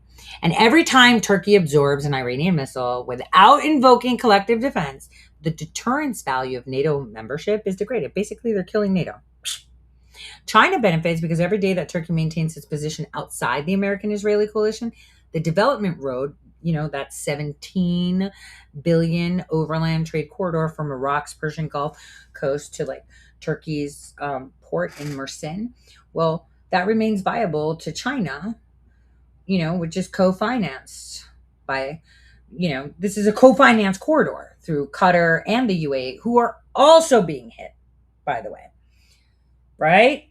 And well, obviously Qatar and whatever, they're also part of the Muslim Brotherhood. So that's another dynamic that we can discuss at a later time, maybe in about a week when more things happen, because I want to be able to not just say it, but show you. Now, China needs Turkey whole, Turkey strategically positioned, and Turkey not forced to choose side. Now, Iranian missiles that Erdogan absorbs without consequence keep Turkey in the middle position, and that China needs it to occupy. Now, Russia benefits because every time an Iranian missile lands in Turkey and produces no NATO Article 5 response, it weakens the collective defense architecture that Russia has been fighting against Ukraine and Syria for years. So it demonstrates that NATO's eastern flank has flexible edges, meaning we don't always do this Article 5. We just pick and choose. It's not a real thing. That's basically what they're telling the world. Without having Article 5 invoked, NATO looks like a big fat pussy that says, yeah, we'll all come for you. That's the whole reason of NATO. Oh, 3 missiles? Yeah, we'll just let that slide. So Russia's like, oh, you're going to let that slide? Well, when I do it, will you let that slide? How about that? So this basically gives Russia, which is actively trying to contain Turkish expansion in Syria, right? They're there to contain the Turks, right? It gives them a reason to appear as a stabilizing force, a mediator, responsible power, while the actual shooting is being done by Iran. And Erdogan benefits most of all. He gets to use the crisis to deploy his F-16s to northern Cyprus. He gets to assert military presence on occupied territory under the cover of NATO security requirements. He gets to simultaneously signal to the Muslim world that he is opposed to the war and a signal to Washington that he's responsible NATO ally and he's managing this very difficult situation. He gets to position Turkey as an indispensable ceasefire broker. And he gets to do all of this while Iran, his aligned partner in the Russia-China-Turkey diplomatic coalition, provides him with the crisis justification he needs to make those Cyprus moves without triggering Western objections. Now, I need to tell you about that little detail that should be keeping American defense planners kind of awake at night. Now, U.S. intelligence appears to be lining up behind the assessment that 1 or more Iranian missiles over Turkish territory were aimed at Incirlik Air Base, where we actually have American nuclear weapons stores. American nuclear weapons stored at a NATO base in Turkey, a country whose leader is part of a diplomatic coalition with the country that's firing missiles at the base. Now, in 2016, during the failed Turkish coup attempt, Erdogan temporarily closed Incirlik, right, to American operations and cut off the power to the base. American officials, like at the time, I remember, were they were really concerned about the security of those nuclear weapons. They were like, holy shit, he just shut that shit down and our nukes are there. So they considered emergency options to actually remove them. But those weapons were still there and Turkey still controls access, and Erdogan is absorbing Iranian missile strike aimed at those weapons with a diplomatic phone call. Now, considering that Iran and Turkey are partners, obviously Iran's not going to nuke Turkey. So tell me that doesn't make you think carefully about whose side Erdogan is actually on.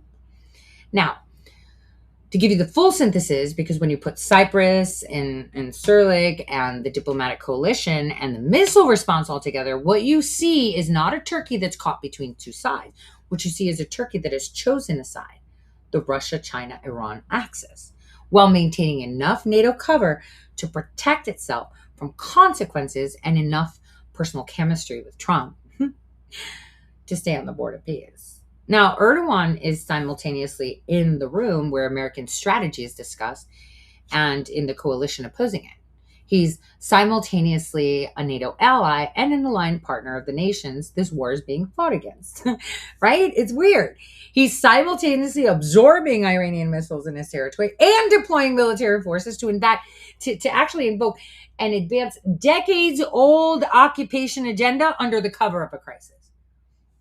And this isn't strategic ambiguity in the way analysts describe it, because when I hear them say it, I'm like, no, this is active operational deception conducted from inside the alliance. Now, to put this together, Turkey imports about 2/3 of its energy needs, some of which come from Iran. Turkey's energy dependency on Iran means that a war that severely damages Iran's energy infrastructure is an economic threat to Turkey itself. And the war is expected to exacerbate inflationary pressures in Turkey, which already had an annual inflation rate of 32% as of last month. Now, Turkey needs Iran's energy. Turkey's development road needs the Strait of Hormuz to be contested, so the overland alternative they have gains value. And Turkey needs China's investment in the development road corridor. Turkey needs Russia as a military buffer against the Kurdish forces that American operations might unleash, or we may have already. Every single economic and strategic interest Turkey has points to the same direction, toward the Russia-China-Iran axis, away from American operation in the Persian Gulf. The missiles were very convenient, maybe too convenient, maybe not a mistake at all, but rather the visible surface of a coordination that runs much deeper than any Western analyst is currently willing to say out loud, but I'm saying all that shit out loud. So, bottom line is the Erdogan question. Was Turkey being shot at, or was it covering fire? Is the most important intelligence question in this war right now.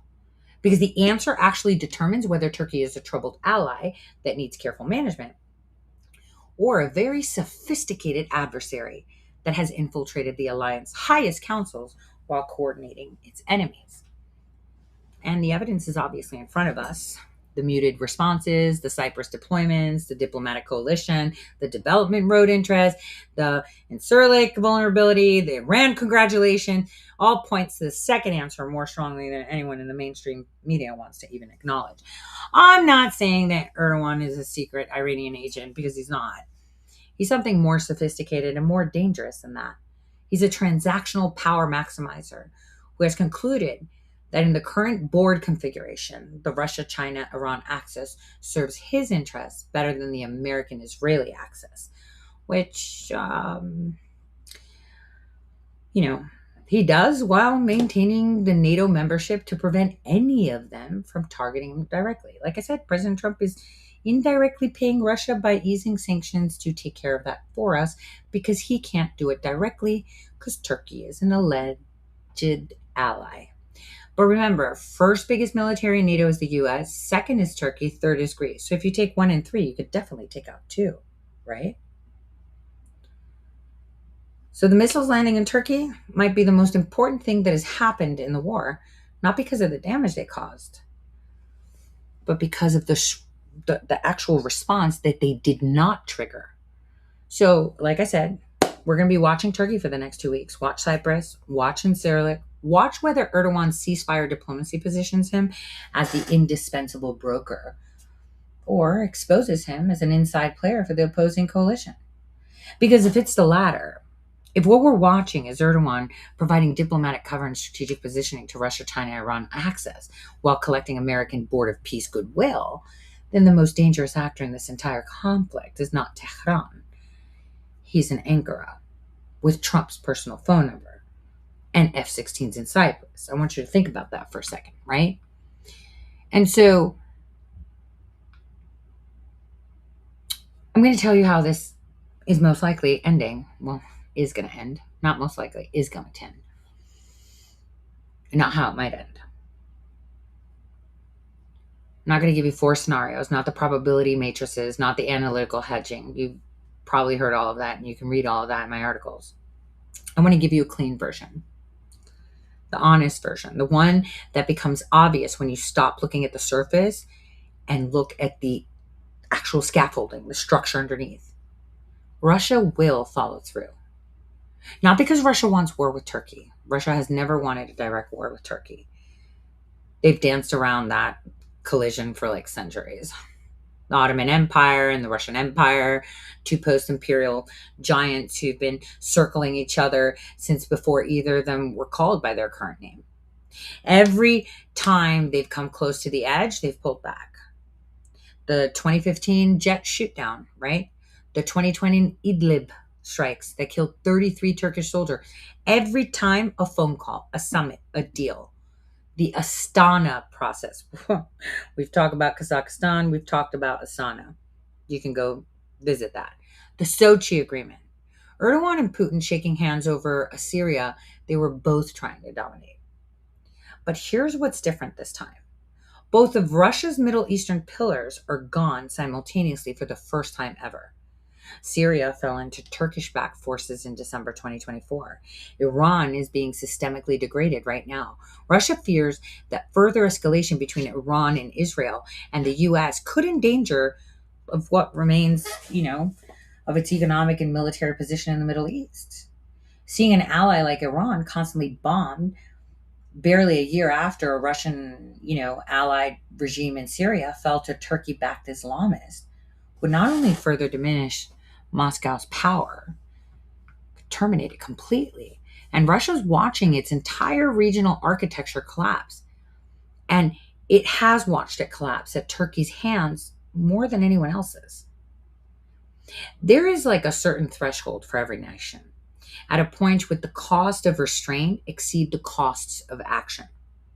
And Russia is approaching that threshold, and we know it.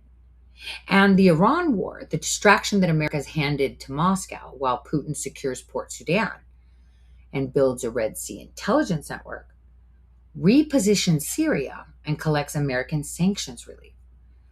The Iran war is buying Putin exactly the time he needs to complete the preparation. When the preparation is complete, the confrontation is no longer a risk to be managed. It actually becomes the instrument. And here's how the board resolves. Let's walk through it. The Iran war ends one way or another. Constructed victory, Seas of Kark, Iranian-backed Channel ceasefire, the Persian Gulf phase concludes. American attention, which has been entirely consumed by the Gulf for the duration, begins to return to the broader strategic picture. And when it does, what it finds is this. Turkey has used the war to deploy F-16 in occupied northern Cyprus. Turkey has taken exceptional military steps deploying fighter jets to Cyprus for the first time in several decades, while framing it, of course, as a security response, right, to Iranian threats.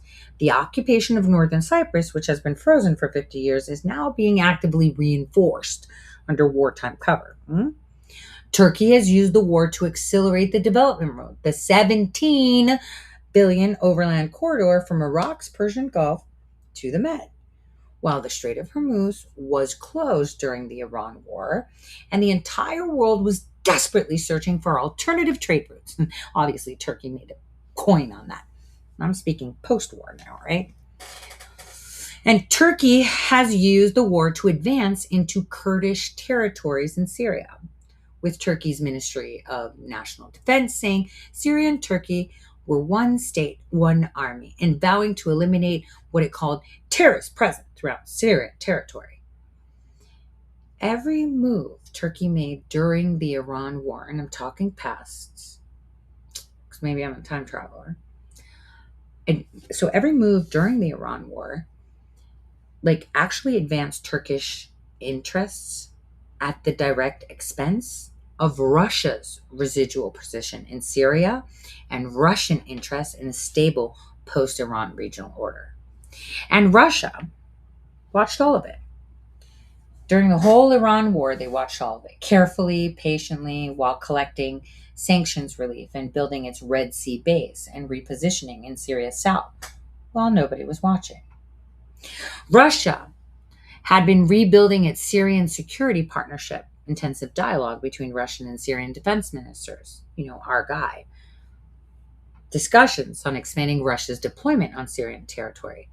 Jerusalem itself expressed a desire to preserve Russia's base in Syria as a counterweight to Turkish influence, assisting Russia in justifying its redeployment plan. This is like really crazy, because Israel, which has been bombing the fuck out of Syria for months, is telling Russia, please stay in southern Syria. Please. Oh, please. Because what Israel sees replacing Russia in Syria is Turkey.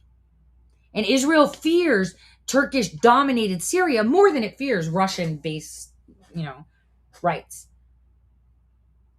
That is the alignment of Russia and Israel against Turkish expansion in Syria, with American sanctions relief quietly funding Russia's preparation for the confrontation. America cannot fight Turkey openly. Turkey's a NATO ally. Trump has personal chemistry with Erdogan, and Sirleaf has American nuclear weapons. The Montreux Convention gives Turkey control of the Black Sea Straits. You don't publicly fight the country holding all those cards. So you don't fight publicly. You pay Russia to do it. The sanctions relief in the transaction, right? Russia-Syria positioning is actually the delivery. That's basically the exchange. We ease, you do that.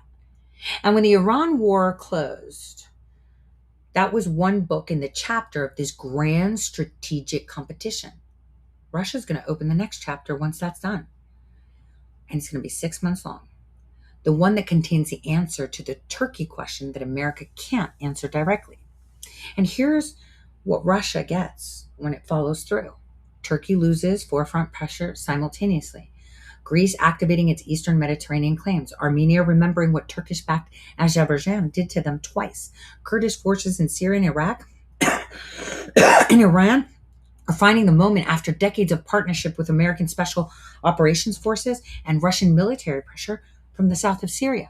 The Council of Foreign Relations even just now, identified renewed hostilities over unresolved territorial claims between Armenia and Azerbaijan, drawing in Turkey and other regional powers, one of the most significant conflict risks of 2026. They're telling you what's coming, but they're masking it. Now, the development road loses its northern anchor. Turkey cannot be simultaneously fighting on 4 fronts and building a 17 billion trade corridor from Basra to Mersin. The Muslim Brotherhood loses its primary state patron. Without Erdogan's Turkey as the organizational infrastructure, the Brotherhood's capacity to fill the post-Iran vacuum in Lebanon, Syria, Gaza, and Iraq collapses. The Kurdish question gets its answer. Not a perfect one, not a clean one, but a structural one. A Kurdish entity, whether state, autonomous region, or internationally protected zone, it will emerge from the settlement as the party that provided decisive military contribution on the ground. They'll be like, thank you, Kurd. You can have a Kurdistan, or maybe a buffer zone, or maybe like this little circle right here. And then we'll have a repeat of what happened with Israel. If we hand out circles, we know how that goes. But Greece gets its 50-year answer on Cyprus, a unified Cyprus. Greece gets its islands back. And that all happens under a settlement that the exhausted, restructured Turkey of 2027 is in no position to resist. That's what you're going to see. And while all that's going on, we're going to have this Canadian shit going on here. And I'm telling you that from the future. But here's what we get as a nation. Kark Island in American hands. The petrodollar reasserted in the Persian Gulf. The development road eliminated. The Brotherhood vacuum sealed. The Kurdish question answered with pro-American state in the center of the region. The Eastern Mediterranean stabilized under Greek-American alignment. Russia serving as the regional security buffer, bounded, transactional, and hegemonic, right, between American interests and Chinese ambitions. And China comes to the table. Because with card control, the development road gone, and Turkey restructured out of its neo-Ottoman posture, there is absolutely no alternative architecture for yuan-denominated energy trade. Every route China built runs through American-controlled choke points. The Belt and Road continues, but on terms negotiated with a party that holds the physical infrastructure. I don't know, like Greece. That's the end game. Not the destruction of any of these nations per se, not conquest, but the restructuring of the board into a configuration where American interests are structurally protected at every choke point simultaneously. Persian Gulf, Red Sea, Eastern Med, overland corridors, and every challenger to that structure faces a cost higher than the benefit of challenging it. And like I said, this war started, the real war, not the one that began on February 28th. It began on November 8th, 2016. It started when the man descended from that escalator. I said this. And while the press laughed and dismissed everything he said as bullshit, it was a grand theater. The Greek military basing deal, the Volos infrastructure, the 2019 helicopter, the Sudan naval negotiation, the yuan oil architecture, patient, construction and its patient targeting, the social media and factionalism that we all see, the faction war inside the White House, the fish that died in the rivers outside the military base, the daily flights from Moscow to the Red Sea coast, the Iranian missiles landing in Turkish territory that Erdogan, I'll just give him a call. Don't shoot missiles at me, okay? All right, just do it again, but just do it this time so I can make sure it's good. The oil terminal on Kark Island standing untouched while the runway is fucking obliterated. None of that shit's random. And it was never random. None of it was chaos. None of it was the impulsive theater that the press described it was. It was architecture, patient, deliberate, 9 years in the making. And the Iran war is not the end of it. The Iran war is the visible chapter of the strategy, whose final chapter is Turkey's restructuring. Now, how that's going to look, we don't know yet. And the complete closure of every alternative route to American financial supremacy. And Russia will follow through, because Russia has no other option that serves its survival, because the transaction has been paid, because the preparation is almost complete. So when the Iran war ends, you need to be watching Syria. Watch the Kurdish activation. Watch the Eastern Med. Watch Cyprus. Watch whether Erdogan's four fronts open simultaneously and then he gets taken out. And when they do, and I believe they will, not this week, not next month, but this year, remember, time traveler told you, but you'll be able to see it coming. Because to be fair, in January, I showed you how you could see it. Before anyone else was asking, that's what I did. I showed you where it is, where the kick point is. And you saw it now, Kark Island. So the grand war is ending. The settlement is beginning. And the things left standing when the smoke clears will tell you everything about who's playing the longer game all along. Remember that.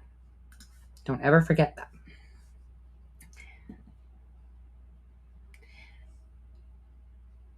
Okay, so I want to show you a clip that's kind of weird and kind of interesting to just recap that and end it. So this was a long show, had to do it. I need people to know this. My archivist can split this up for the iTunes and the listening podcast part. We're getting the Strait of America. But on the other hand, you know what? I actually want to do a show on this. I'm going to tell you this is going to be a fun show. There's a guy that claimed that Dolphin stole him in Florida and took him down underwater to make him do slave work. I really need to see the origins of that. So speaking of dolphins, let's take a look at this. The government is trying to hide the fact that Gerald the Dolphin does exist and did kidnap that man. This is the most insane thing I've ever said. A lot of people from Lee County, Florida are sending me videos of the area where it allegedly happened. And I grew up in Florida, so I understand crazy is crazy because I saw crazy when I lived there, and crazy is crazy. And there are helicopters landing on islands, there are FBI agents, there are a lot of people investigating the situation. I once had a conversation with a manatee, but it didn't try to. The government is trying to hide the fact that this is Gerald crazy, the Dolphin but I've been collecting these videos this past week, and I've been watching it, and I'm like, this is crazy. Like, what is going on here? I'm not understanding why Gerald the Dolphin is kidnapping people and taking them underwater to do slave trade work. Because I have questions. How do you breathe? Like, is it a submarine? Was it Ghislaine's taxi or Nathaniel Rothschild's family's crew of subs? Was it a NOCO U-boat? Like, what's going on? Like, how'd you get down there, buddy? Did you scuba dive? What about the air, the pressure? And when you were down there, were you like breathing in an apparatus while you were building? And wait a minute, when you do shit underwater, it's really hard to do it. Explain this to me. Maybe we need a Dolphin translator. I think they have apps for that shit too. So I'm like totally game on that. I'm like watching that theory. And the thing is, I thought it would have ended real quick, like that pigeon bullshit that went through that actually caught my eye. Because as a New Yorker, we have a lot of pigeons. And the first thing the guy said was like, have you ever seen a baby pigeon? And I sat there and thought, holy shit, I really haven't. And I'm from New York, and those fuckers shit on you every time you're walking about, especially if you're in Queens and you're walking under the train. So, but that went really quick when it got really stupid when they said that they sit on wires to charge because they're drones. So that got nixed really quick. But this Dolphin thing, it's interesting. I am going to actually file requests at the police departments in Florida and be like, yo, are you really looking out for this Dolphin? Like, I'm going to do the work before we do the show to see if it's bullshit or not. But I'm just saying. So on that note, I want to tell you guys, it was a lot of fun. I hope all of you are now at peace at this war. Remember, I just told you what happened post the Iran war, and you're going to be like, but the war just started. It's the 6-month war that you have to look at.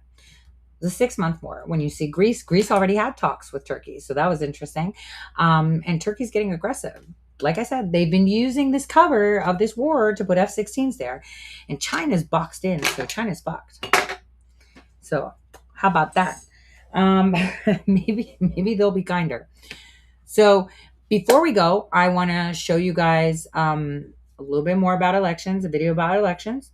And then I'm going to play a song for you called The Final Battle.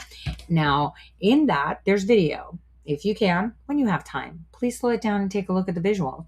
You'll be kind of impressed that this video was put out a long time ago. It has a lot of images of what's going on today. So, God bless.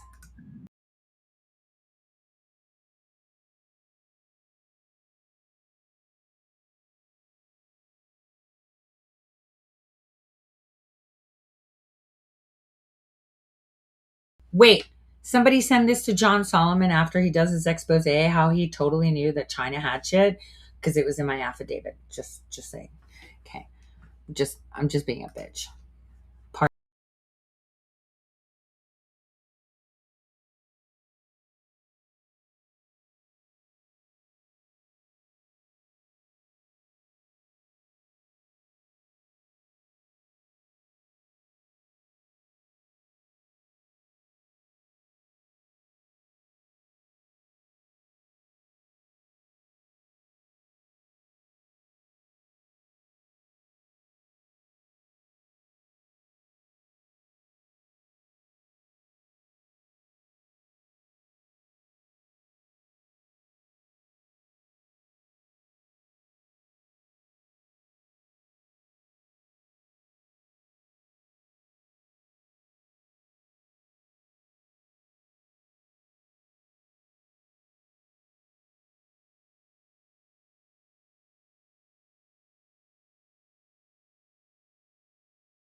before the world ever grew. Through him all was made, nothing left behind. In him was the light of mankind. The light shines in darkness, the dark cannot win. America was born where the light could begin. From Plymouth's first prayers on a cold rocky shore, the founders who knelt seeking God evermore put on the armor of God and show up. The heavens are shaking, the earth starts to sing. The spirit is rising, let righteousness reign.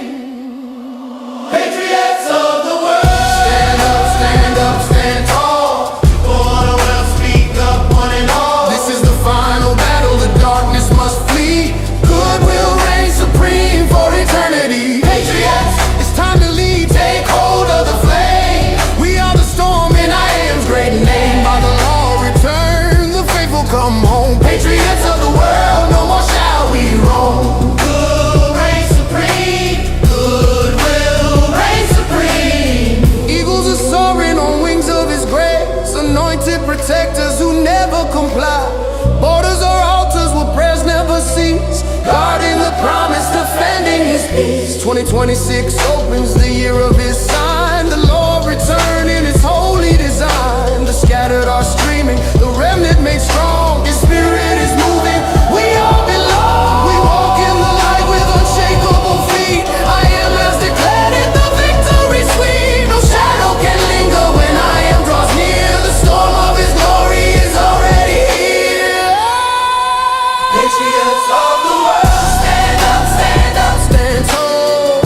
Hands up, speak up, one and all. This is the final battle, the heavens resound. Good will reign supreme, let it shake the ground. Patriots, it's time to lead, carry the flame. We are the storm in I am's great name. By the law of return, we reclaim what is right. Patriots of the world, walk on in the light. Good will reign supreme. Walk on in the light. Good reign supreme. Reign supreme. No fortress can stand when his voice speaks the word.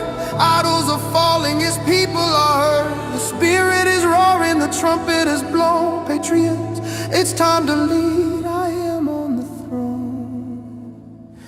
In the beginning was the Word, and the Word was with God. I am has spoken. By the law of return, we are home.